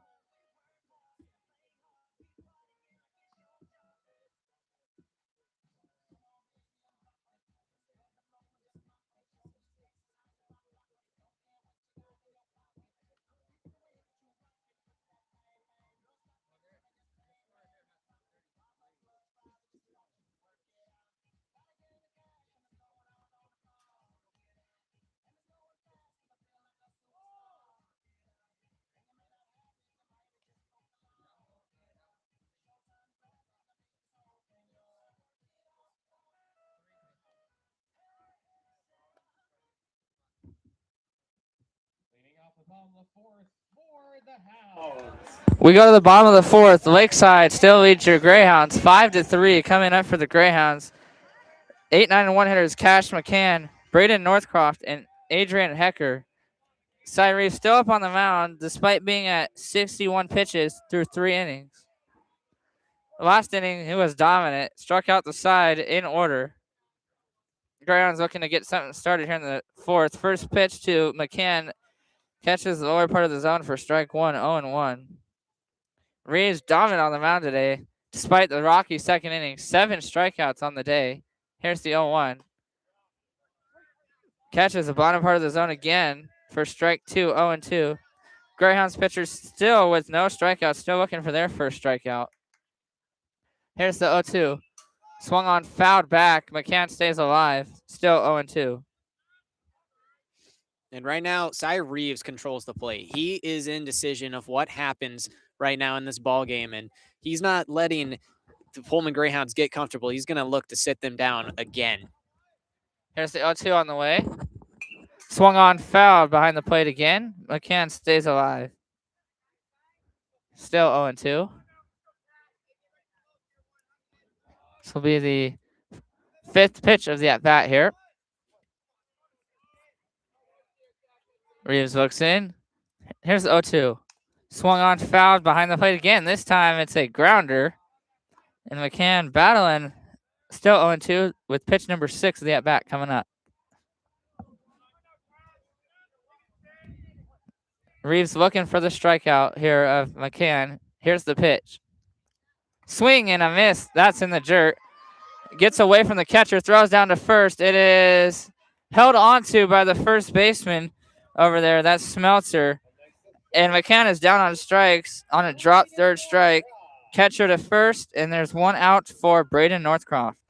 And that is 4 straight fans from Cy Reeves. And that was the second 6-pitch strikeout from Cash McCann on the day. He's going to be very unhappy with himself. And that one was just, he was aggressive. He should have just sent back and not swung at all those balls outside. That last one was so hard to catch for Phillips because it was so far out of the zone. He should have just sat back and taken it. So that brings Braden Northcroft to the plate. That's Greyhounds third baseman, 1-for-1 with an RBI single back in the second. And he takes the first pitch down low for a ball. It's 1-0. Reeves looking for his 8th strikeout, 5th consecutive strikeout. Falls in a hole here. That's down low for a ball, 2-0. Next pitch will be number 70 for Cy Reeves. That's the 2-0 on the way to Northcroft. Outside for a ball, 3-0. So Northcroft with the green light on 3-0. With Adrian Hecker in the on-deck circle. It's a 3-0. Up high for ball 4. It's a 4-pitch walk to Northcroft. And maybe that'll get something started for the Greyhounds. So it's 4-pitch walk to Northcroft, and there's one on with one out for Adrian Hecker. And that ends a string of 4 straight strikeouts for Cy Reeves. And that was just a great job by Northcroft. He wasn't aggressive. He didn't swing, and he's on base for the second time today. Hecker stands in from the left side. Reeves throws over to first. Diving back in safely is Northcroft. Hecker getting his first at-bat as the pitcher in this game. Previously, the center fielder grounded out to second in the first and singled back in the second. So after the pickoff, this is the first pitch of the at-bat. It's up high for a ball on Hecker, 1-0. And that one might have been selected. They don't want Northcroft stealing. He had a steal in the second inning, so that was a high pitch to the outside, and Phillips looked ready to throw. Reeves looks in. Doesn't look to first. Here's the 1-0. Catches the very top part of the strike zone. Strike one. 1-1 now on Hecker. And Reeves might avoid anything in the dirt for a tough throw to be made by Phillips, because if it's in the dirt, Northcroft will probably try to take second base. There's the 2-1, or the 1-1 thrower to first. Back in safely is Northcroft.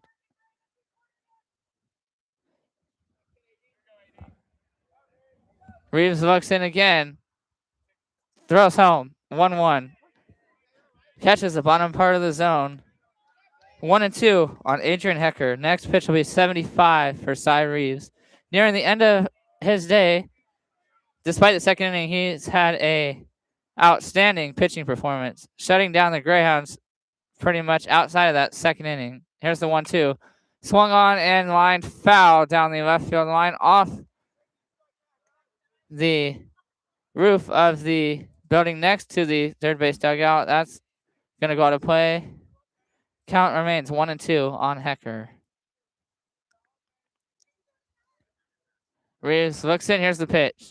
Down in the dirt for a ball. Gets away from the catcher, Phillips, and that allows Northcroft to take second on the wild pitch. So it's a 2-2 count on Hecker, now with a runner in scoring position after the wild pitch. Now a base hit can drive him home with just one out here in the bottom of the fourth.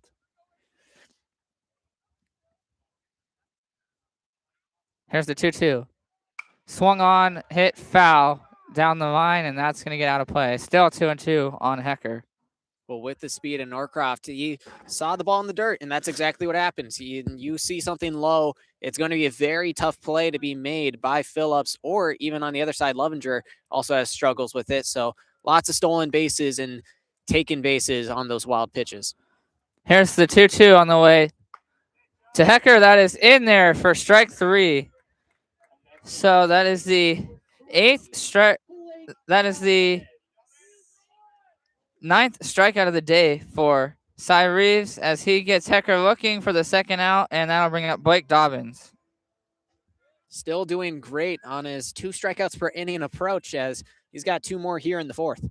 So Blake Dobbins up, reached base twice, walked in the first, singled in the second. as the first pitch to him is just up high for a ball, 1-0. Dobbins looking to get on base for a third time in this game for the Greyhounds. Trying to drive the runner in at second. That's Northcroft after he advanced on the wild pitch. Here's the 1-0. Misses for ball 2, 2-0. Next pitch will be number 80 for Cy Reeves. No action yet in the Eagles bullpen as Reeves steps off. Northcroft retreats back to second.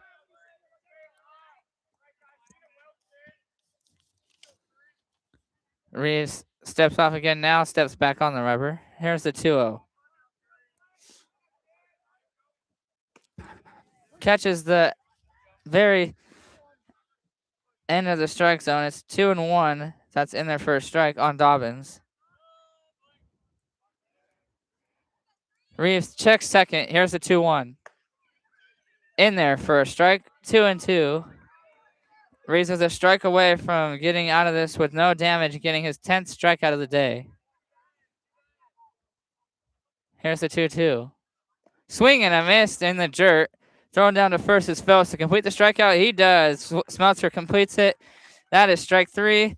And what a day for Cy Reeves on the mound. That is strikeout number 10 as the Greyhounds go down with no runs, no hits, no errors, and a runner left at second. We've played 4 here at Quann Field. It's Lakeside 5, Greyhounds 3 on KRGR, the voice of the Greyhounds.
Cool. You can do it right now.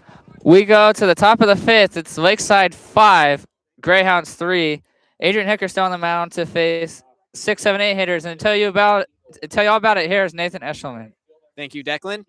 And it has been a strong defensive performance ever since the second inning for the Lakeside Eagles. And on top of their defensive performance, they also added 2 runs in the third. So they're going to want to add a little bit more to get a good cushion up on the Greyhounds. Greyhounds have a good offense and would love a great comeback. And they still have to fight Adrian Hecker with Adrian Hecker on the mound. The first pitch from him catches the outside of the plate on the right fielder, Max Clancy.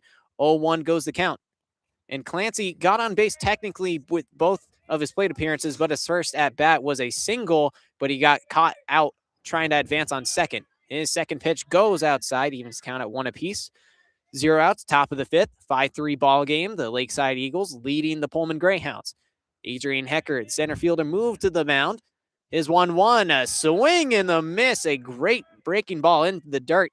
Got Clancy swinging, and it's a 1-2 advantage for the pitcher. Yeah, that was a little bit of foul tip, and Clancy looked a little bit early on that swing. And the 1-2 from Hecker. It's chopped sharply down the third base side. Northcroft cannot bring it in and hit his glove, but it gets past him and cut off by Barnett. It will be a single for the right fielder, Max Clancy. Just a tough play to be made, but a leadoff single nonetheless. Yeah, Clancy 2 for 2 today. He's reached base all 3 times, so the Greyhounds are having a hard time solving him today. They love to retire him in his next at bat.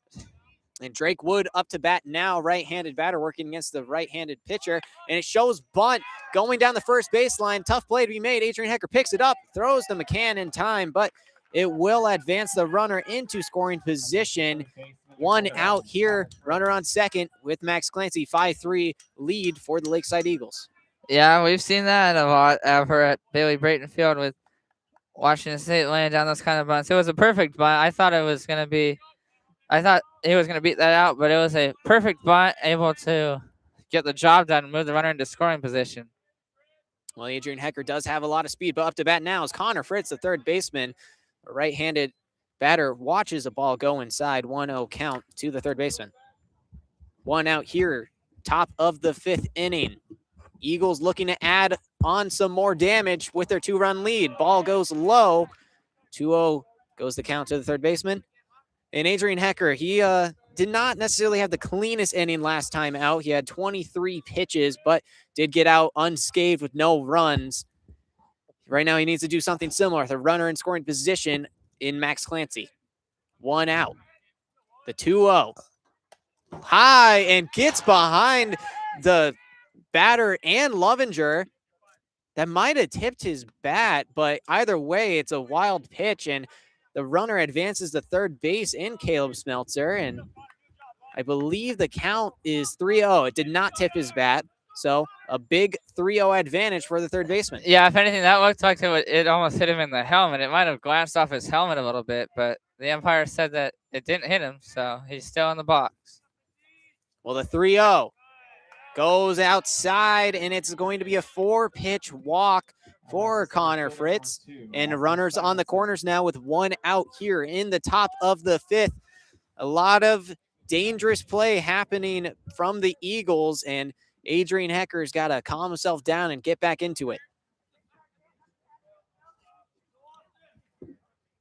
Runner on third and Max Clancy, runner on first, and Connor Fritz up to bat now, the center fielder, Austin Simonson. But before he gets a bat, it's going to be a pickoff attempt on first base off of Fritz, but unsuccessful.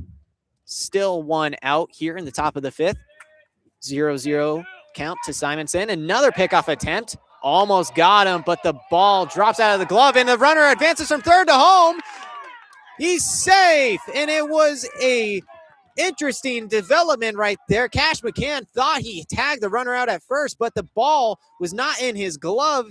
And with the confusion with the umpire, great awareness from Max Clancy to take advantage of the situation and steal home from third base. Yeah, I don't know. I mean, first they would have got it picked off if the ball. It looked like they would have got the runner out if he didn't drop the ball. And on the throw to home, that's probably just a stolen base, as that one's outside. But that's probably just a stolen base, as the first baseman McCann was not paying any attention at all. Didn't see Clancy coming down the line and threw it way late to Levinger. Well, the count goes 1-0 to Simonson. The first pitch he finally delivered.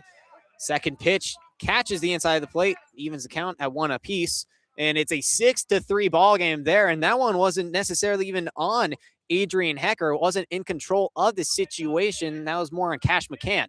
The 1-1 does not get delivered. Another pickoff attempt on first base, and Connor Fritz technically got himself a somewhat of a run batted in from just running back to first base. Good awareness, not getting picked off and causing the error.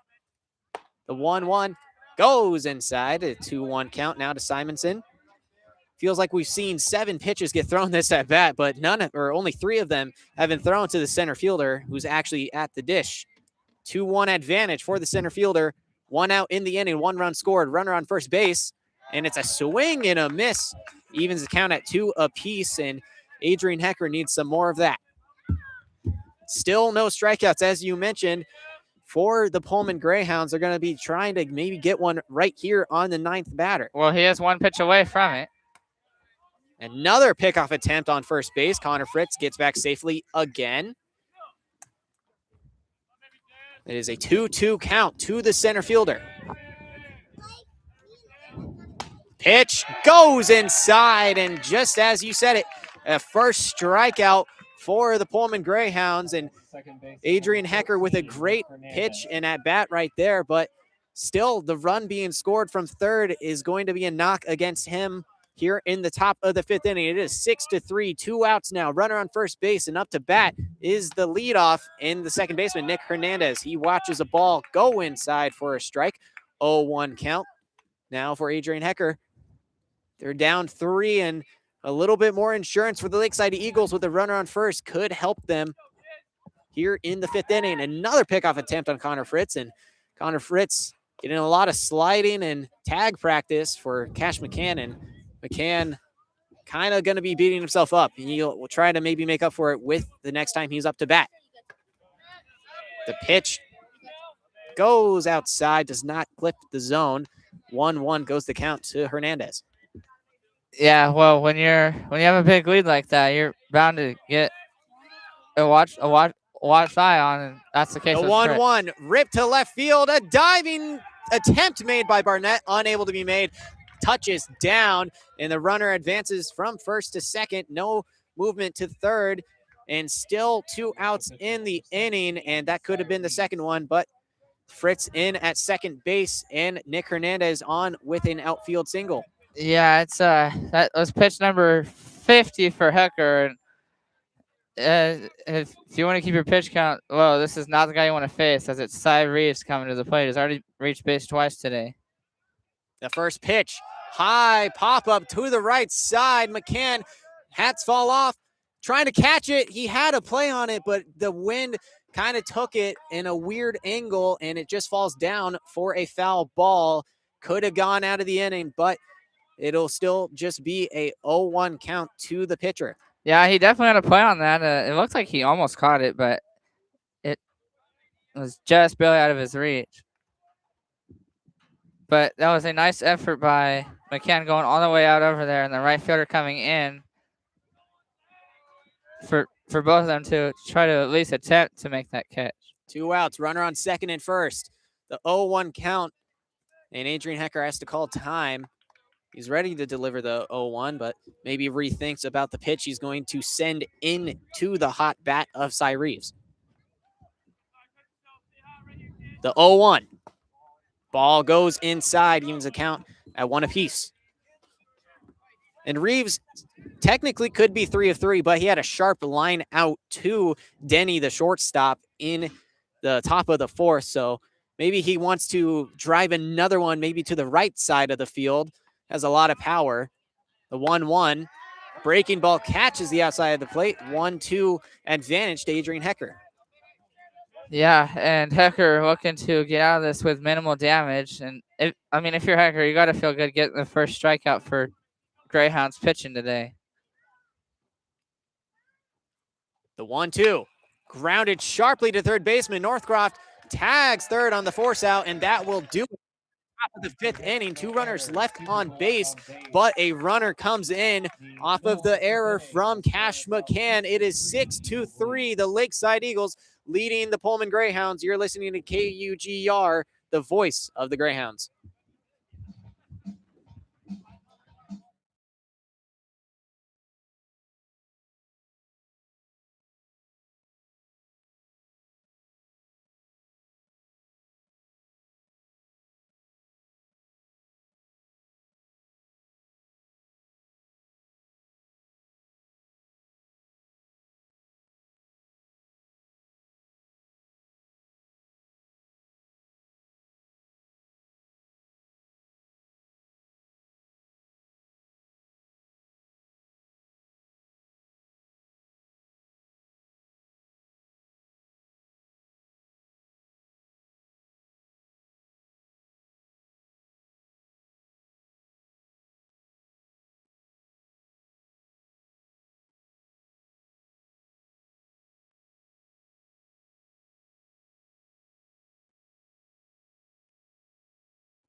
Moving to the bottom of the 5th, the Pullman Greyhounds give up 1 run in the top, a runner on third and first, and a pickoff attempt ends up scoring a runner. Not a bad throw from the pitcher in Hecker, but just a little bit of misawareness from the first baseman. Cash McCann brings in the run, but spirits are still high here in Quann Field. It is the day before Easter Sunday, and there were Easter eggs strung all around the visitor side of the field, and we had a nice guest bring us some Kit Kat bunnies, so shout out to them and being kind and generous. So appreciate to the Pullman crowd. Hopefully the Greyhounds can deliver for them, come through. They're down 3 here in the bottom of the 5th. It is 6-3, and leading off this inning in the bottom of the 5th is Will Denny. Still on the mound is Cy Reeves. Cy Reeves, first delivery, chopped foul, first base side. Count goes 0-1 to the shortstop. And Will Denny got on in the bottom of the 2nd with a walk, but was stranded on second base, and no runs coming in for the shortstop. The 0-1 delivery, chopped hard to the first baseman, and Smeltzer with a putout, first out of the inning. Quick one as well. Yeah, the first one was almost fair, but the second one did stay fair, and luckily for Reeves and Smeltzer was hit right to Smeltzer, and he was able to just take it to the bag himself for the out, and he's at 84 pitches now, so Greyhound's trying to end his night here. No hits allowed since Blake Dobbins in the bottom of the 2nd inning. A great performance for Cy Reeves getting back in it after the 3 runs in that inning. First pitch goes low on Grant Lovinger. 1-0 count to the catcher. Cy Reeves eases himself down. The 1-0. Down the middle, but just goes low. 2-0 quick advantage for the catcher.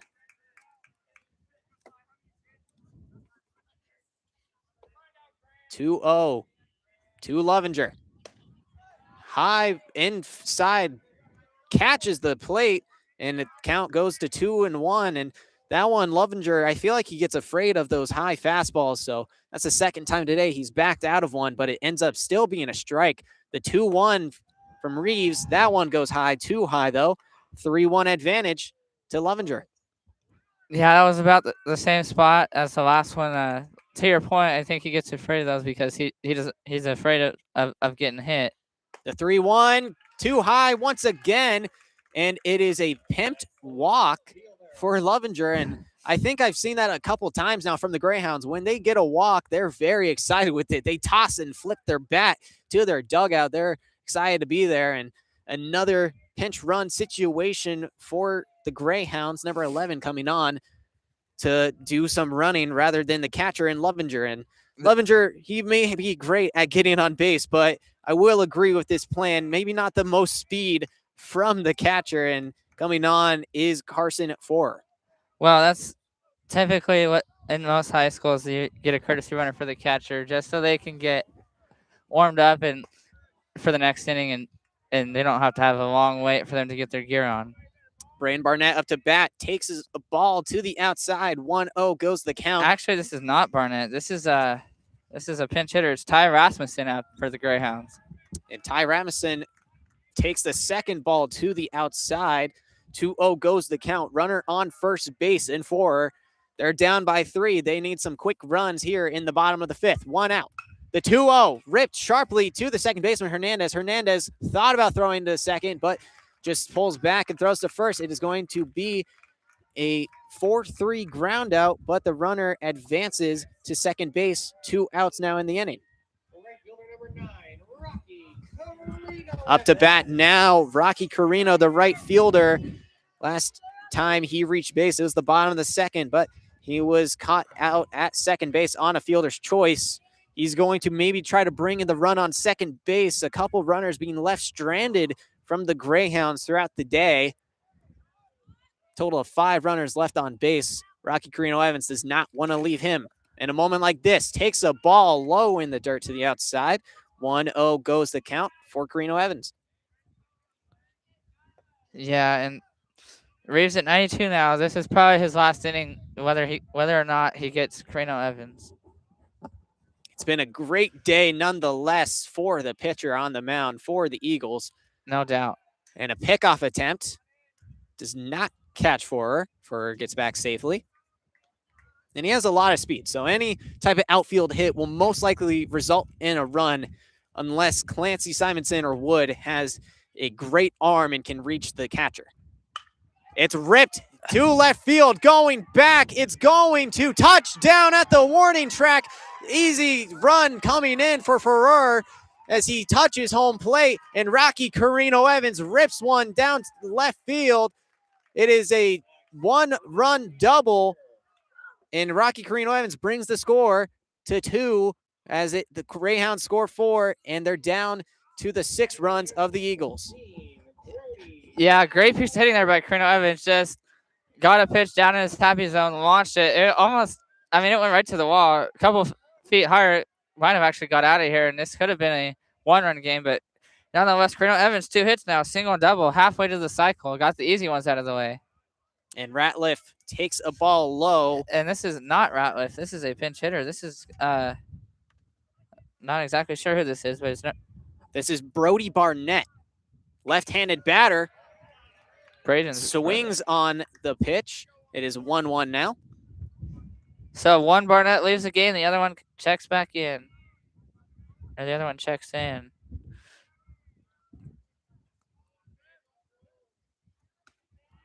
Barnett watches it, catch the zone. 1-2 goes the count. Runner on second base, and Rocky Carino Evans after his rip down left center field.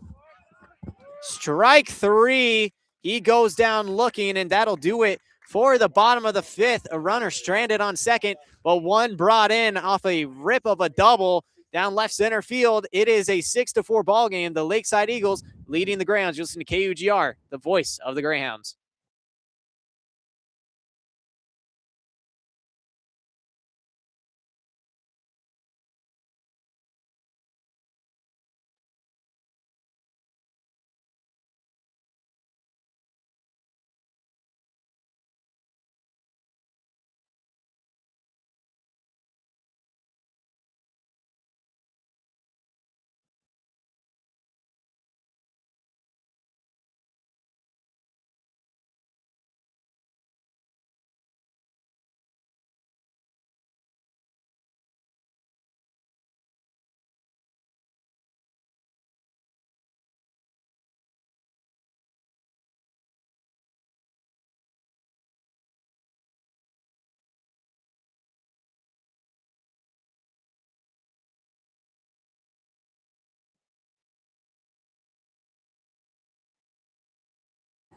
Moving to the top of the 6th inning, the Eagles leading 6-4. Both teams scoring 1 run in the 5th inning.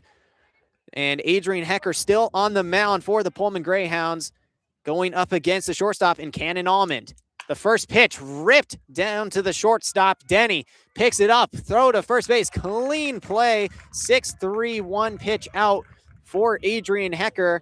1 out here, top of the 6th inning. 6-4 ball game. Eagles leading the Greyhounds. Yeah, that's the pitcher's best friend there. 1 pitch, 1 out.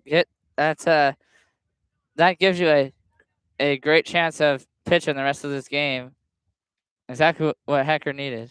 Hecker, first pitch now up against Kyle Phillips. It's a breaking ball to the outside. No swing. 1-0 goes the count. 1 out here in the top of the 6th. Hecker, second pitch almost clips Phillips. Count goes 2-0.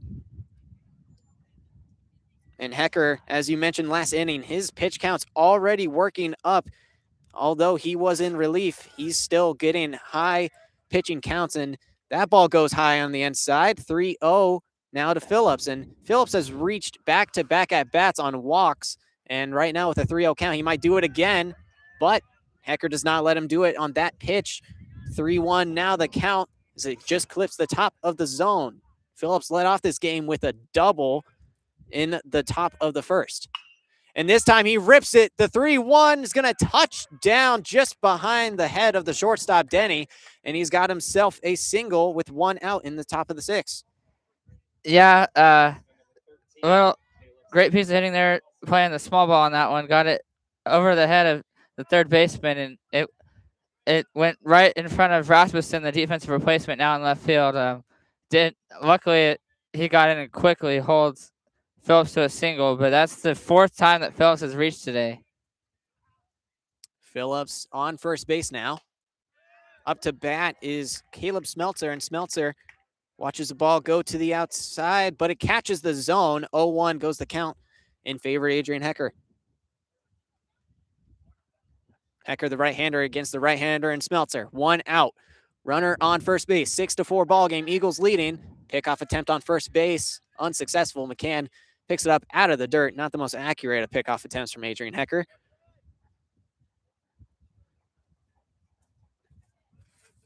Smeltzer waiting behind the dish. Hecker, another pickoff attempt on first base. Phillips gets back safely once again. And that's the courtesy runner, Colby Compound, back out there again. That's Phillips's backup man. Hecker, his pitch clips the batter in Smeltzer, and he's going to take his base. Runner moves into scoring position, and only with 1 out in the top of the 6th, Hecker in danger again of giving up another run. Yeah, that one, he was a little wild with that one, and it barely clipped him. And with the way this is going, the Greyhounds have had this situation a couple innings now. Well, this is the 9th pitch just of this inning. It's going to be popped high behind home plate. 0-1 goes the count. Max Clancy, the right fielder, up to bat. He's a left-hander, so he could do some damage. And with the courtesy runner coming in for the catcher, he's got some speed and some wheels. He scored twice in the ball game. He scored in the first and in the third. Maybe looking to do it again. Pitch, swing and a miss. 0-2 goes the count on Clancy. And Adrian Hecker looking to get his second strikeout of the ballgame.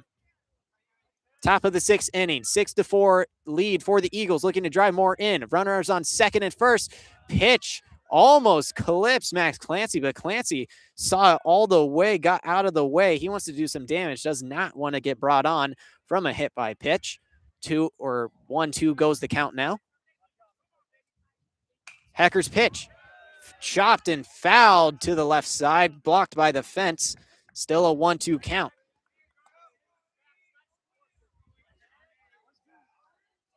Runner on second and first. Yeah, and if you're the Greyhounds, you would like to see somebody else other than Cy Reeves on the mound in the 6th. He has just been dominant since the 2nd inning, pretty much. Hecker checks second. 1 out.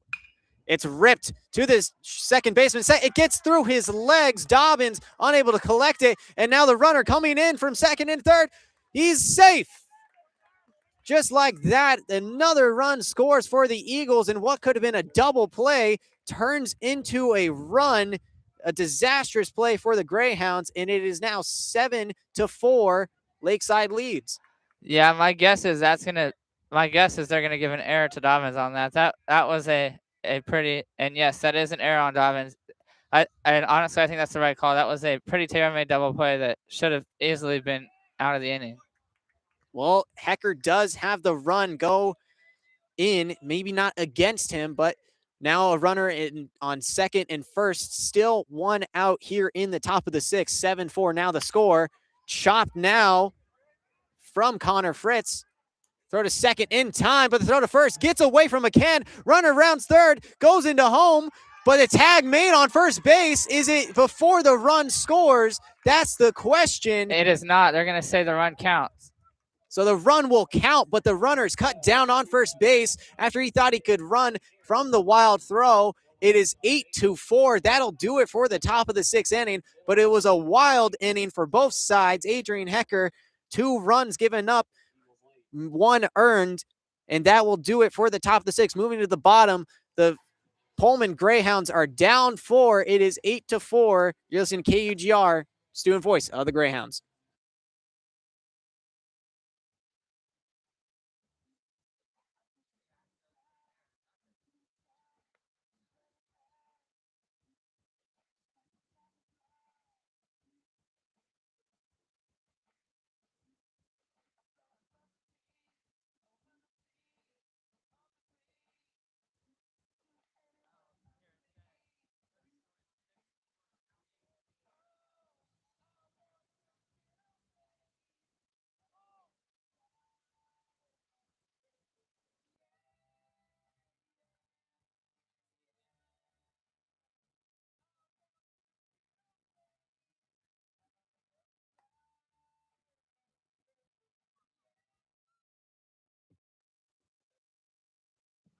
Leading off the bottom of the sixth. Bottom of the sixth inning, 2 runs being scored in the top of the inning from some chaos ball from the Lakeside Eagles. Some missed throws and some errors in fielding for the Greyhounds has given a bigger lead to the Lakeside Eagles. Bottom of the sixth, time running out on the Greyhounds. And up to bat for them is Cash McCann. McCann has struck out and back-to-back at-bats on 6 pitches. Does not want the same. Cy Reeves still on the mound. A phenomenal showing from him. First pitch catches the zone. Strike 1 on the first baseman. Well, he is at 99, so this is probably gonna be his last inning. I doubt we'll see him out there for the 7th unless he gets a quick inning here. The 100th pitch, low and away. Evens count at 1 apiece on Cash McCann. And McCann, his strikeouts, they have been fought for. A lot of foul balls and a lot of great contact being made, just going out of play. The 1-1 is hit sharply to third baseman. Fritz picks it up, throw to first in time to Smeltzer. And that will be a 5-3 ground out on Cash McCann. 1 out here in the bottom of the 6th. 5 more outs left in the game for the Greyhounds to make up the score. Braden Northcroft up to bat now for the Greyhounds. Cy Reeves has gone through 5 innings cleanly, now 5 1/3, looking to not get pulled out of this game before the end of this inning. 1 out, bottom of the 6th. Greyhounds down by 4. Northcroft takes a strike to the outside. 0-1 goes the count. The Eagles with their 8 runs to the Pullman Greyhounds 4. Reeves wants to hold on to it. Second pitch, breaking ball, clips the inside of the plate. 0-2 advantage for Cy Reeves. And Northcroft has reached both times. Reeves wants to sit him down. Swing and a miss. He's got him. 3 pitches. And that'll sit down Northcroft and send him to the dugout. And Adrian Hecker up to bat now. Bottom of the 6th inning. And he's reached his pitch limit. Here comes the head coach. Yes, he has. It will be a pitching change, and that's not due to ability. That's more due to the amount of pitches that he's thrown and what's allowed in high school baseball. It is a phenomenal performance for Cy Reeves. He goes 5 2/3 of innings with 4 hits or 5 hits and what is that, 10 or 11 strikeouts on the day? A phenomenal game for Cy Reeves. Yeah, there's no doubt. Hopefully getting the new pitcher in for the Greyhounds will spark a momentum into them. But they are, like you said, they're down to their last 4 outs offensively. So it is going to need a last hurrah and just a last effort. It's a tough day right now for the Greyhounds, and it's been a great season for them so far. They're 6-1, and they are looking to maybe try to come back in this game. They do have a lot of ability in their bats. In their past 2 games, they've combined for 28 runs. So maybe they can get some of that effort in right now. But Lakeside Eagles, and hopefully for the sake of Cy Reeves, they can get him the win. Right now, they lead 8-4 in the bottom of the 6th inning. Pitching change being made with 2 outs. Pitcher's going to warm up. We're going to go to break. You're listening to KUGR, the voice of the Greyhounds.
Welcome back to Quann Field.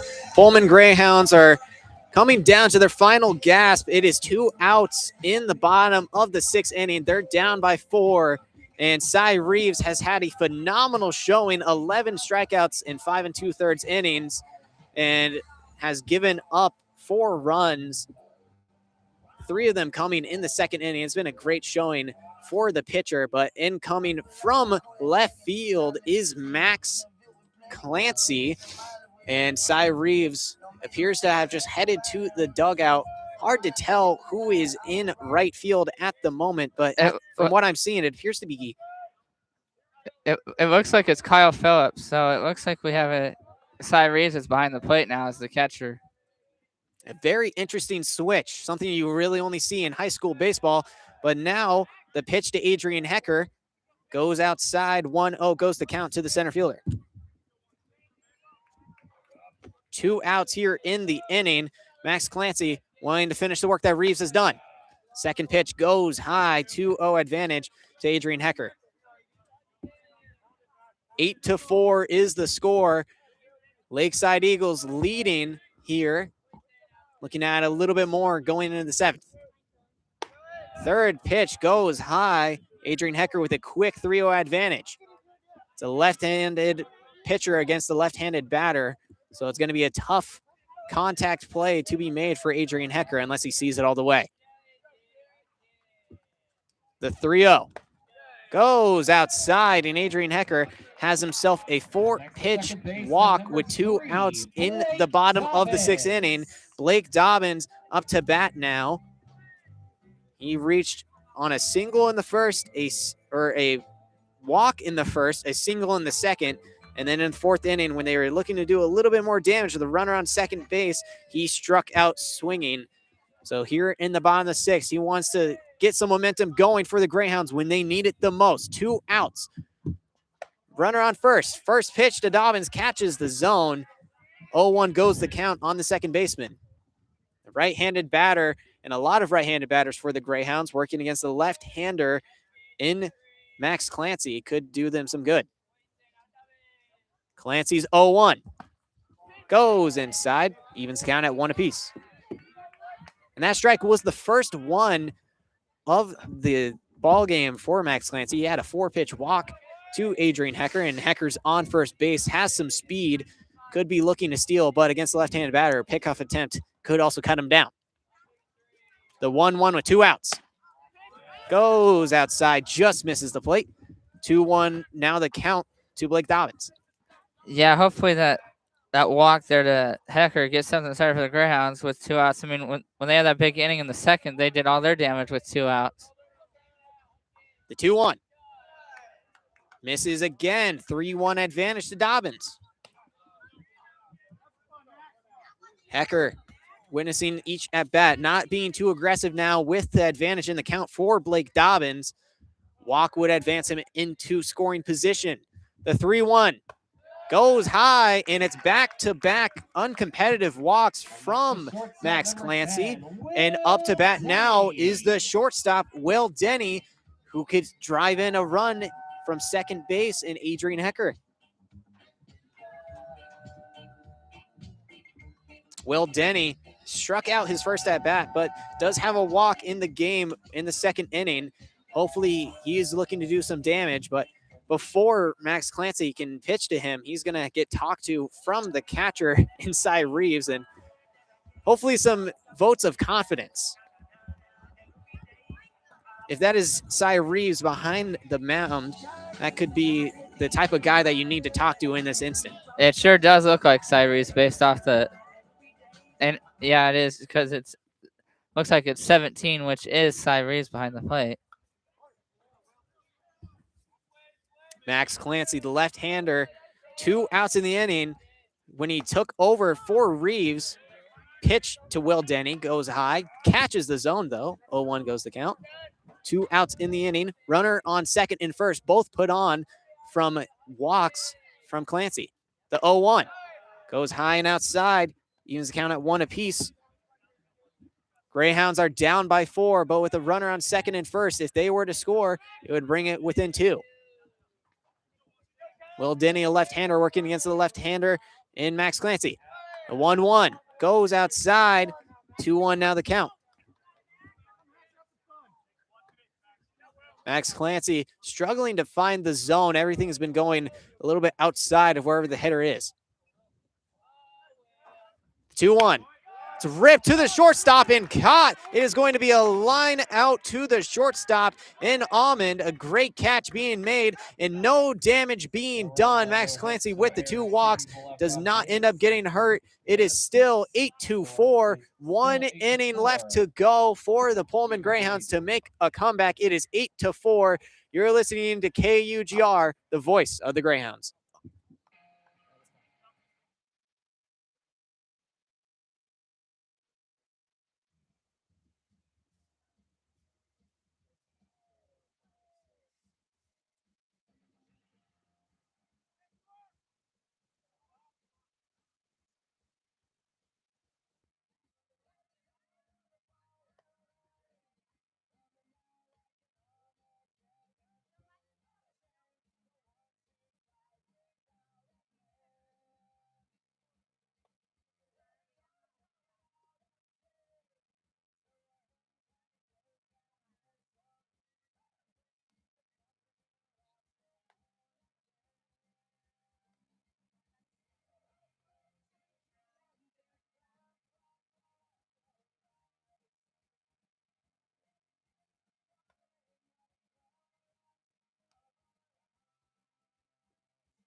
Here in the top of the 7th inning, the Lakeside Eagles have a 4-run lead over the Pullman Greyhounds. It's 8-4. And here in the top of the 7th, a pitching change being made for the Pullman Greyhounds. Rocky Carino Evans moves from right field onto the mound. Holstead moves to right, and Adrian Hecker moves to center field. And on the call for the 7th, Declan Curran. Thank you, Nathan. Here's the first pitch from Carino Evans to Connor Fritz. It's outside for a ball, 1-0. So Hecker, I'll get you his final line here in a second, but this is the third pitcher of the day for the Greyhounds. It's Carino Evans. 1-0 is in there for a strike, 1-1. Final line on the day for Adrian Hecker as the 1-1 is on the way. Swung on, foul. 1-2. He went 3 2/3, gave up 5 hits, along with it appears to be the 3 runs. Yes, 4 hits, 3 runs, 1 earned, 1 strikeout, 3 walks. So walks are becoming an issue for the Greyhounds pitching staff as the 1-2 is inside, looking to retire the side in order. As the 2-2 is lined into right field, right in front of Holstad. That's a base hit for Connor Fritz, and he's on base for the 3rd time today, as it's a leadoff single and no outs. That will bring Austin Simonson to the plate.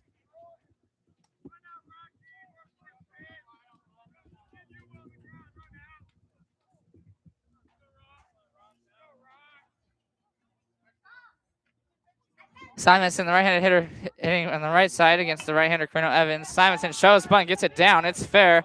Over at third is Northcroft. He hesitates on the throw a little bit, but gets it over to first in time to Grant Levinger, the catcher, who's now playing first, in time for the out. It's a 5-3 sack put out, and there's 1 down for Nick Hernandez.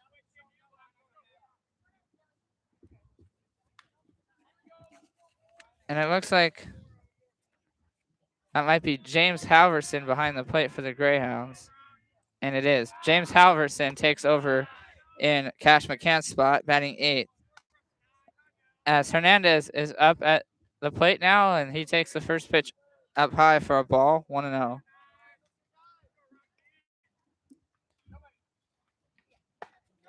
As the 1-0 to Hernandez, it catches the top of the zone for a strike, 1-1. So McCann finishes 0 for 3, 2 strikeouts, and a ground out to third. Hernandez got a single his last time up. He's looking to get on base for the second time today. Here's the pitch. Misses, just barely misses, down low for a ball. 2-1 on Hernandez. If Hernandez reaches, Cy Reeves is on deck. He'll either be up with 2 runners on or 1 runner on. As the 2-1 is down for ball 3, 3-1 to Hernandez. And Carino Evans is struggling to find the zone.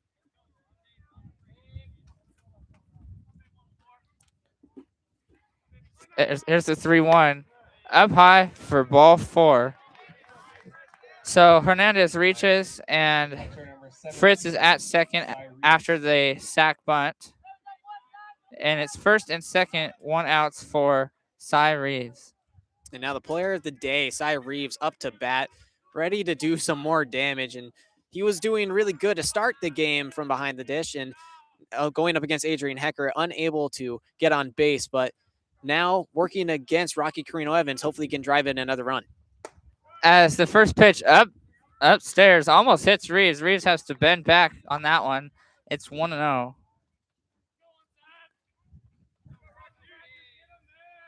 So the Greyhounds making a ton of changes here in the 7th inning. In the last inning, scheduled last inning of play here today. Here's the 1-0. Catches the very bottom of the zone for strike 1. 1-1 on Reeves. Reeves' final line on the mound, 5 2/3, 5 hits, 4 runs, 4 earned, 4 walks, 12 strikeouts on the day for Reeves. Had a fantastic day on the mound today. Now behind the plate catching. Here's the 1-1, grounded to second. Up with it on a bobble, and unable to field it cleanly is Blake Dobbins. That's going to be, Reeves is going to reach first. We'll have to see if they score an error or a single on that. My guess is it would be an error, but we'll have to see if they score that. Either way, Reeves reaches base for the 4th time today, and the bases are loaded with 1 out for Cannon Almond. And they did indeed say it's an error on the second baseman. So an E4 allows Reeves to reach. Almond up now with the bases loaded. First pitch, swing and a miss, and it was actually fouled off, a foul tip. It's 0-1 on Reeves, or on Almond.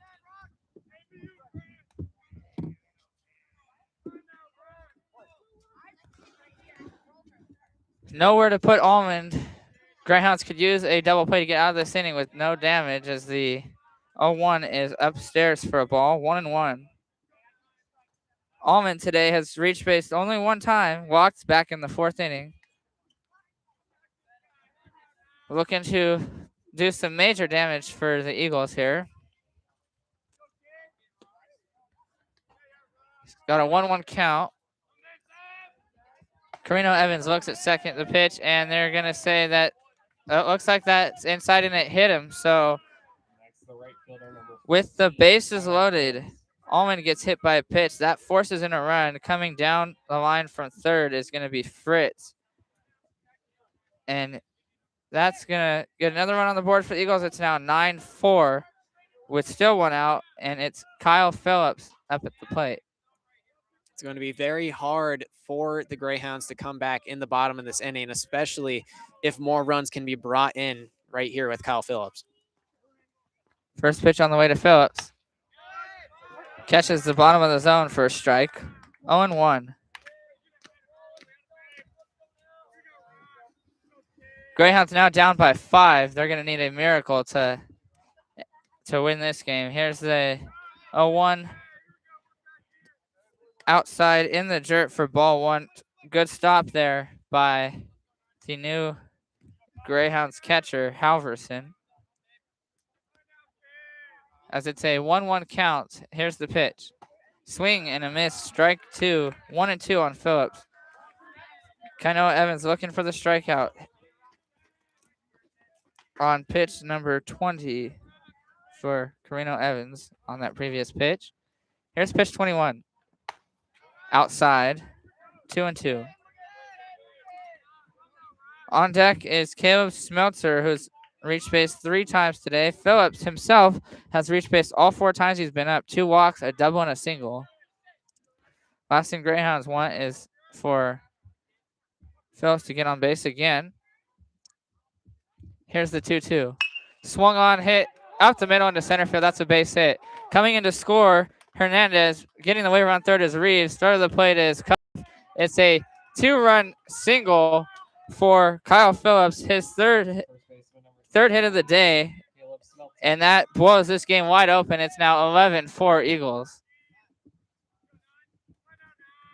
Yeah, this has turned into a bloodbath for the Greyhounds, and everything has just gone away from them. 3 runs scored in this inning, matches or getting close, or actually is the day high for the Lakeside Eagles.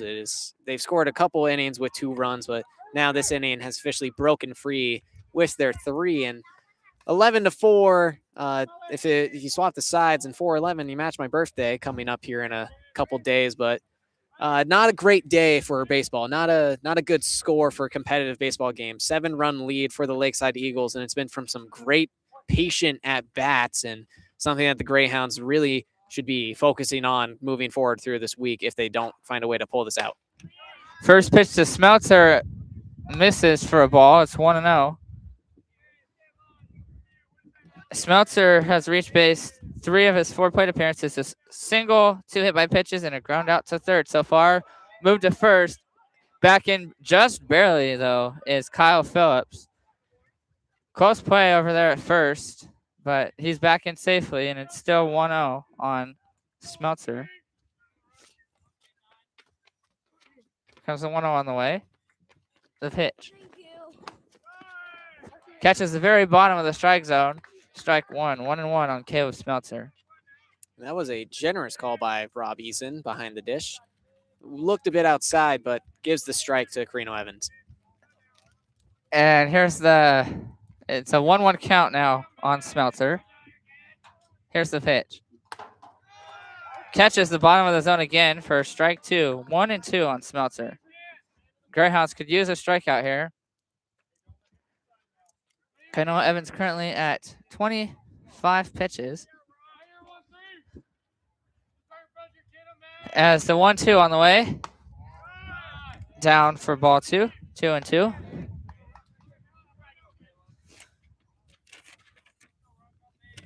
On deck for the Eagles, Max Clancy, who's reached base all 4 of his plate appearances as well. Throw back to first, back in safely is Phillips. That one not as close as the last one.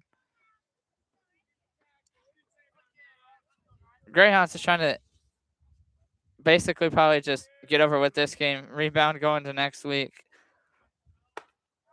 As the 2-2 is up high for a ball, full count 3-2. With a runner on first and third with 1 out. After Allman advanced to third on the single by Phillips. Kainoa Evans steps off. Steps back on and resets. Full count on Kyle Phillips. 1 out here in the top of the 7th. 11-4 Eagles. Here's the pitch. Swing and a miss for strike 3. And Smeltzer is down swinging. He's frustrated at himself. That's the 2nd strikeout for Greyhounds pitching today. First in the swinging variety. 2 down for Max Clancy. Although it is a 7-run ball game, Rocky Carino Evans could still give them a chance by not letting the run come in from third. Anything can happen in a magical game like baseball. Kainoa Evans' first pitch to Clancy. Swung on kind of a little bit of a weird swing, but he fouls that one off just behind the plate. It's 0-1. Well, he wanted to turn it in off the hands, but he's just late on it, so ended up fouling to the left side, hitting the fence. But if he was early on it, that would have been ripped down the right field line going towards the post at 335 feet away. 0-1 the count on Clancy. Big stance at the plate. Here's the pitch. Runner takes off. Pitch is a strike. Throw is caught, and coming home to score on the play is Cannon Almond. And after the drop by the second baseman, getting up to second is Phillips. So heads up base running by the Eagles puts up another run. It's 12-4 Lakeside, and it's a 0-2 count currently on Clancy. Now that one I can't really put on Carino Evans, but the hit by pitch runner ends up at third base and kind of played the catcher and Lovinger like a book right there. Don't throw it to second base on that. It was end up being a wild throw. Even if it's on target, it's a hard play to make the throw back at home in time. 0-2 is fouled off. Look out over there. Almost hits one of the Greyhounds coaches right in front of the dugout. Still 0-2 on Clancy. Still waiting for an official ruling on that. I would assume there's probably an error somewhere, as well as a stolen base given to Phillips. But it's currently a 0-2 count on Clancy. Here's the pitch. Way upstairs for ball 1-1-2.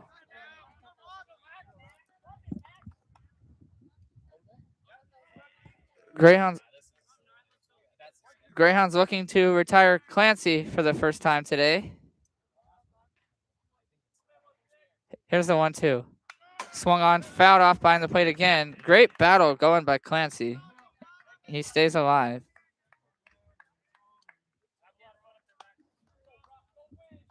Carino Evans looking to strike out Clancy.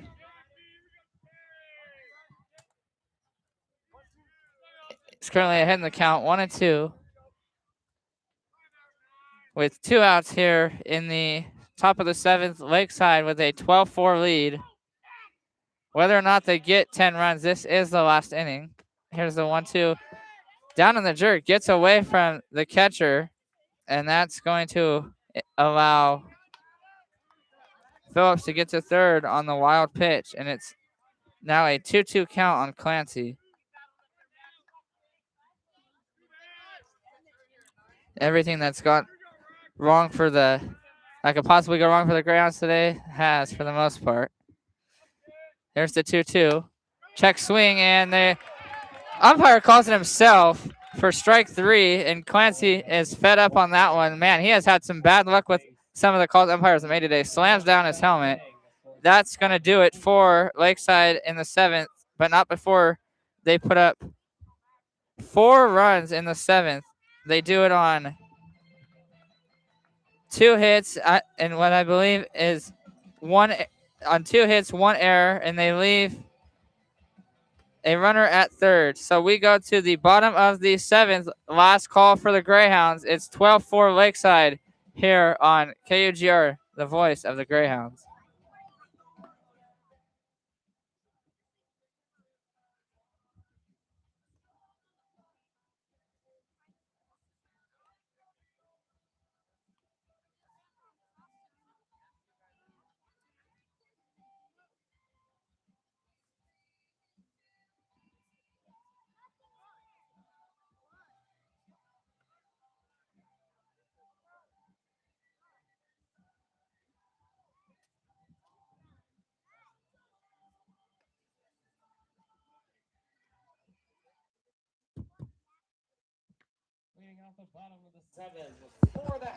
We go to the bottom of the 7th, last call for the Greyhounds. It's 12-4 Lakeside. Leading off for the Greyhounds will be Grant Lovinger, the catcher who is now playing first base.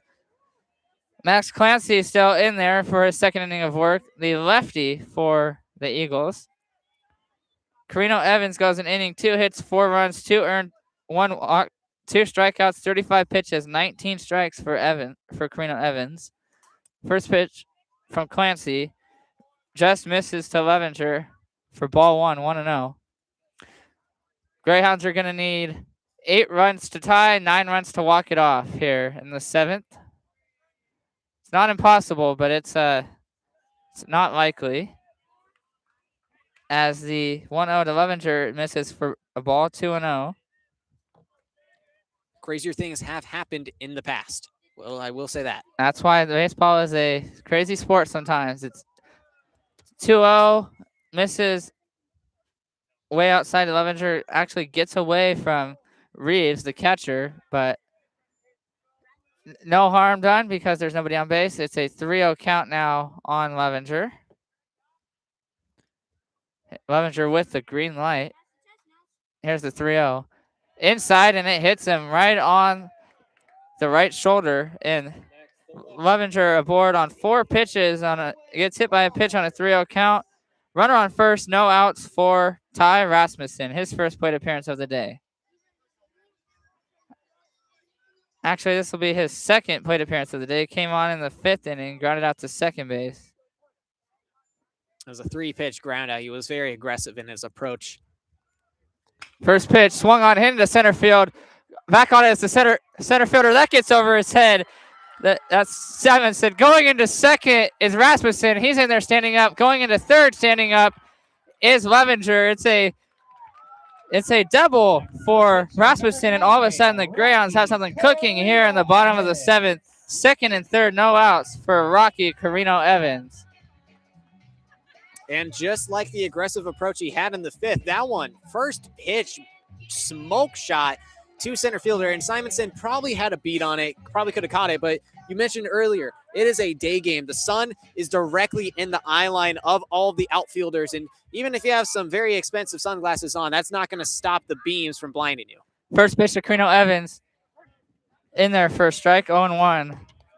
Carino Evans so far today, 2 for 3, single, double, and a strikeout looking. Halfway to the cycle for Carino Evans. Obviously, too late in the game for him to get the cycle in this game, as the 0-1 is way outside, gets away from the catcher, but not coming home down the line from third is Levenger.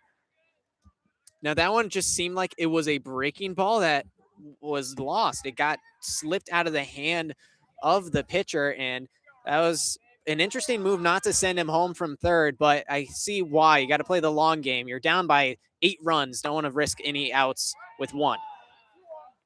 So with that, there was 1-1 on Carino Evans. The next pitch just misses on the outside corner. It's 2-1 now on Carino Evans.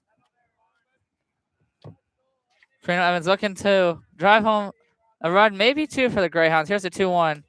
Inside, ball 3. That almost hits him. He has to scoot out of the way of that pitch. And all of a sudden, Clancy's struggling to find the strike zone here. Missing to the first 3 batters. He's only thrown 1 strike so far in this bottom half of the 7th inning. 3-0 on the way.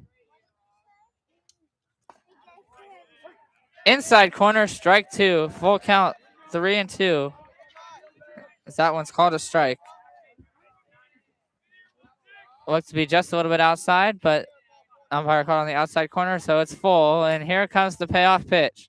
Swung on, chopped right in front of the mound, and they're going to say foul off of the leg of Carino Evans, so he stays alive, still 3-2. And that one definitely jammed him up on the foot. He's taking some steps right now to shake it off, but it's just a great fight right now. And Max Clancy's got to get some control. 4 of 5 batters he's already faced have reached base, and he could be the 5th of 6 if Rocky Carino Evans is able to get on. As Carino Evans takes time and steps back into the box. Payoff pitch here with no outs. 2nd and 3rd for the Greyhounds. Looking to get some runs on the board. Here's the pitch. Down low, just missed, ball 4, and they're loaded up for Brody Barnett. The designated hitter, number 14, Brody Carino Evans at Barnett. first. Rasmussen at 2nd. Levenger at 3rd for Brody Barnett. And this is the best chance of the game for the Greyhounds. And the head coach for the Eagles, Tim Quann, has made the call to the bullpen. That's going to do it for Clancy here today. There's 23 pitches. He's going to bring in, looks to be the left fielder, Drake Wood, on the mound. Have to see if that, and it is going to be Drake Wood coming in from left field to take over on the mound. And he only gave up 1 hit, but it's the 3 walks and the 1 hit by pitch type of batter that is going to hurt him. And Technically, he has no runs given up at the moment, but with the bases loaded, he is responsible for each and every one of them. So there's potential of 3 runs going against Max Clancy, and only having 1 out when he filled into the game for Cy Reeves. His ERA would be not looking too great if he was able to get these runs. And it looks like Clancy's going to go back out. Clancy's going to go out and play left field. So just a traditional left field pitcher swap here for the Eagles, as the Greyhounds have their best chance to do some damage here with no outs and the bases loaded. Number 5, Drake Wood. Drake Wood's going to have to be great with how he pitches. He's a right-handed pitcher, and he's very tall with how he approaches it, but he's going to need some downhill force to maybe force some ground outs, because the strikeouts were in with Cy Reeves with amazing control and finesse, but right now it looks like you're losing that finesse when you're having to rely on your relief pitchers coming in from the outfield. They were beating down in the sun. They were trying to get a little warmed up, and right here, just looking at Drake Wood, he's going to try to throw in some breaking balls from the looks of it. So it'll be a tough battle, but the Greyhounds with a little bit of hope right now, and another relief pitcher that they could try to take advantage of. Yeah, this is the second right-hander that the Greyhounds have faced today. Running with the pitcher, Cy Reeves. And just looking around at this, the Pullman Greyhound fans are very loyal. They love their kids. They love being here. And I actually had someone walk up to us asking, when is the next home game they really want to see? And to be fair, for the Pullman Greyhounds, they're going to enjoy their spring break. They got a long break. Their next home game is not for 2 weeks. Well, maybe an 8-run comeback win would be quite a way to send their guys off on a spring break. It'll be exactly 2 weeks from today. They host North Central, doubleheader 12-2. First pitch to Brody Barnett is in there for a strike, 0-1. Drake Wood immediately gets ahead in the count. Here's the 0-1. Swung on, hit into center field. Going back on it is the left fielder. And the left fielder, that's Clancy. He makes the catch, but tagging from third and scoring is Levinger. It's a RBI sac fly for Brody Barnett. Number 7, James And also tagging on the play going from second to third is Ty Rasmussen. But it's a sac fly RBI for Josh Ratliff, and it's now 12-5 Lakeside, but there's now 1 out here in the bottom of the 7th. Well, Max Clancy, while he was struggling to get the pitches, he made that one matter. He was hauling. That went to the warning track and was absolutely ripped by the hitter. Just a great job by Clancy, able to make the catch and hold it to 1 run. Up now for his first plate appearance of the day, James Halverson swings at the first pitch and fouls it off. It's 0-1.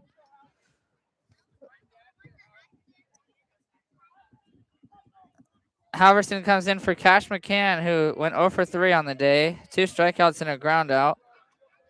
And is down in the count 0-1 here. Here's the 0-1. Swung on, hit shallow in the outfield. Underneath it is the right fielder.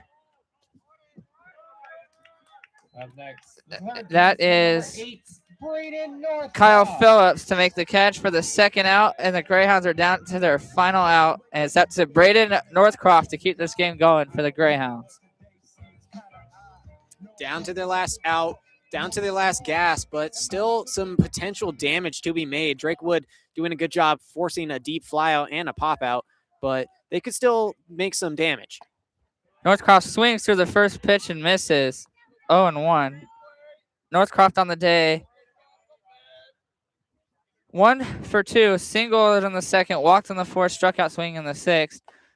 0-1 swung through, almost the exact same as the first one, 0-2. Now the Greyhounds are down to their final strike here this afternoon.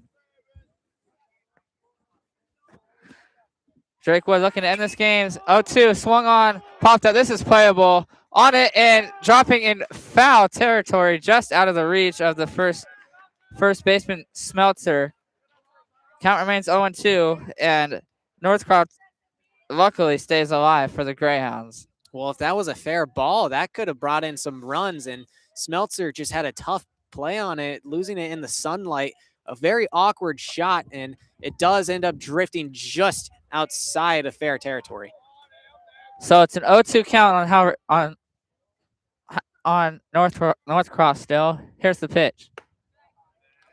Just misses. Ball 1, 1-2, and Drake Wood wanted that call, but to no avail. Here's the 1-2. Swing and a miss, strike 3, and that's the ball game. Lakeside comes into Pullman and beats the Greyhounds 12-5, led by the dominant pitching performance of Cy Reeves. 12 strikeouts on the day, and Nathan, he just became too much for the Greyhounds to handle today. He really was, and he had a very high pitch count. There were some tough battles put up from the Greyhounds, and their patience was not enough. They left so many runners and chances on base, and even in this inning, they left 2 runners on, and in total for the day, they left a total of about 8 runners left on base. A very difficult, tough day. That was 8 runs left on the board, and that could have ended up winning in the game. Lost by 7 runs, and just a great, phenomenal day from the Lakeside Eagles coming into town against the tough Greyhounds, who have been phenomenal on a 4-game win streak. Now with the loss, they moved to 6-2, and meanwhile for the Lakeside Eagles, they moved to 5-2. A great performance from them, and 3 straight wins now for the Eagles. And against a tough opponent like the Pullman Greyhounds, you're going to go home happy. Yeah, looking at the final totals for Lakeside, 12 runs, 12 hits, 2 errors. For the Greyhounds, 5 runs, 6 hits, 4 errors, and like Nathan said, they left 8 runners on base. That's leaving that many runners on base is never going to win you a baseball game, no matter what level it is. And for the Greyhounds, they looked like they had it in the second inning when they got those 3 runs, but Cy Reach just became too much of a problem for them. So Greyhounds dropped to 6-2. They will head on the road, have about a week off. They head up to Spokane to take on East Valley on Wednesday the 15th at 2-4. Meanwhile, for Lakeside, their next game is going to be Wednesday at home against Montesano at 10 a.m. and then Ellensburg at 4 p.m. But this may be it for our Greyhounds broadcast for the next 2 weeks, but we got plenty of baseball coming up here on KUGR over the next week. We have 6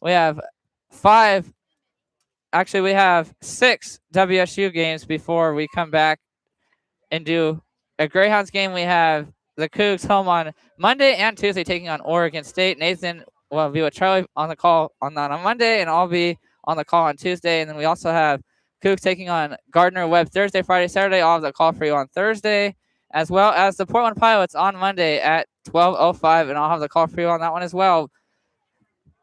But that'll do it for us for Quann Field until Monday from Bailey Brayton Field at 4 o'clock when the Cougs host Oregon State. This is Declan Curran with Nathan Eshelman for our entire crew signing off, saying thanks for listening, and we'll talk to you next time on KUGR, the student voice of the Palouse.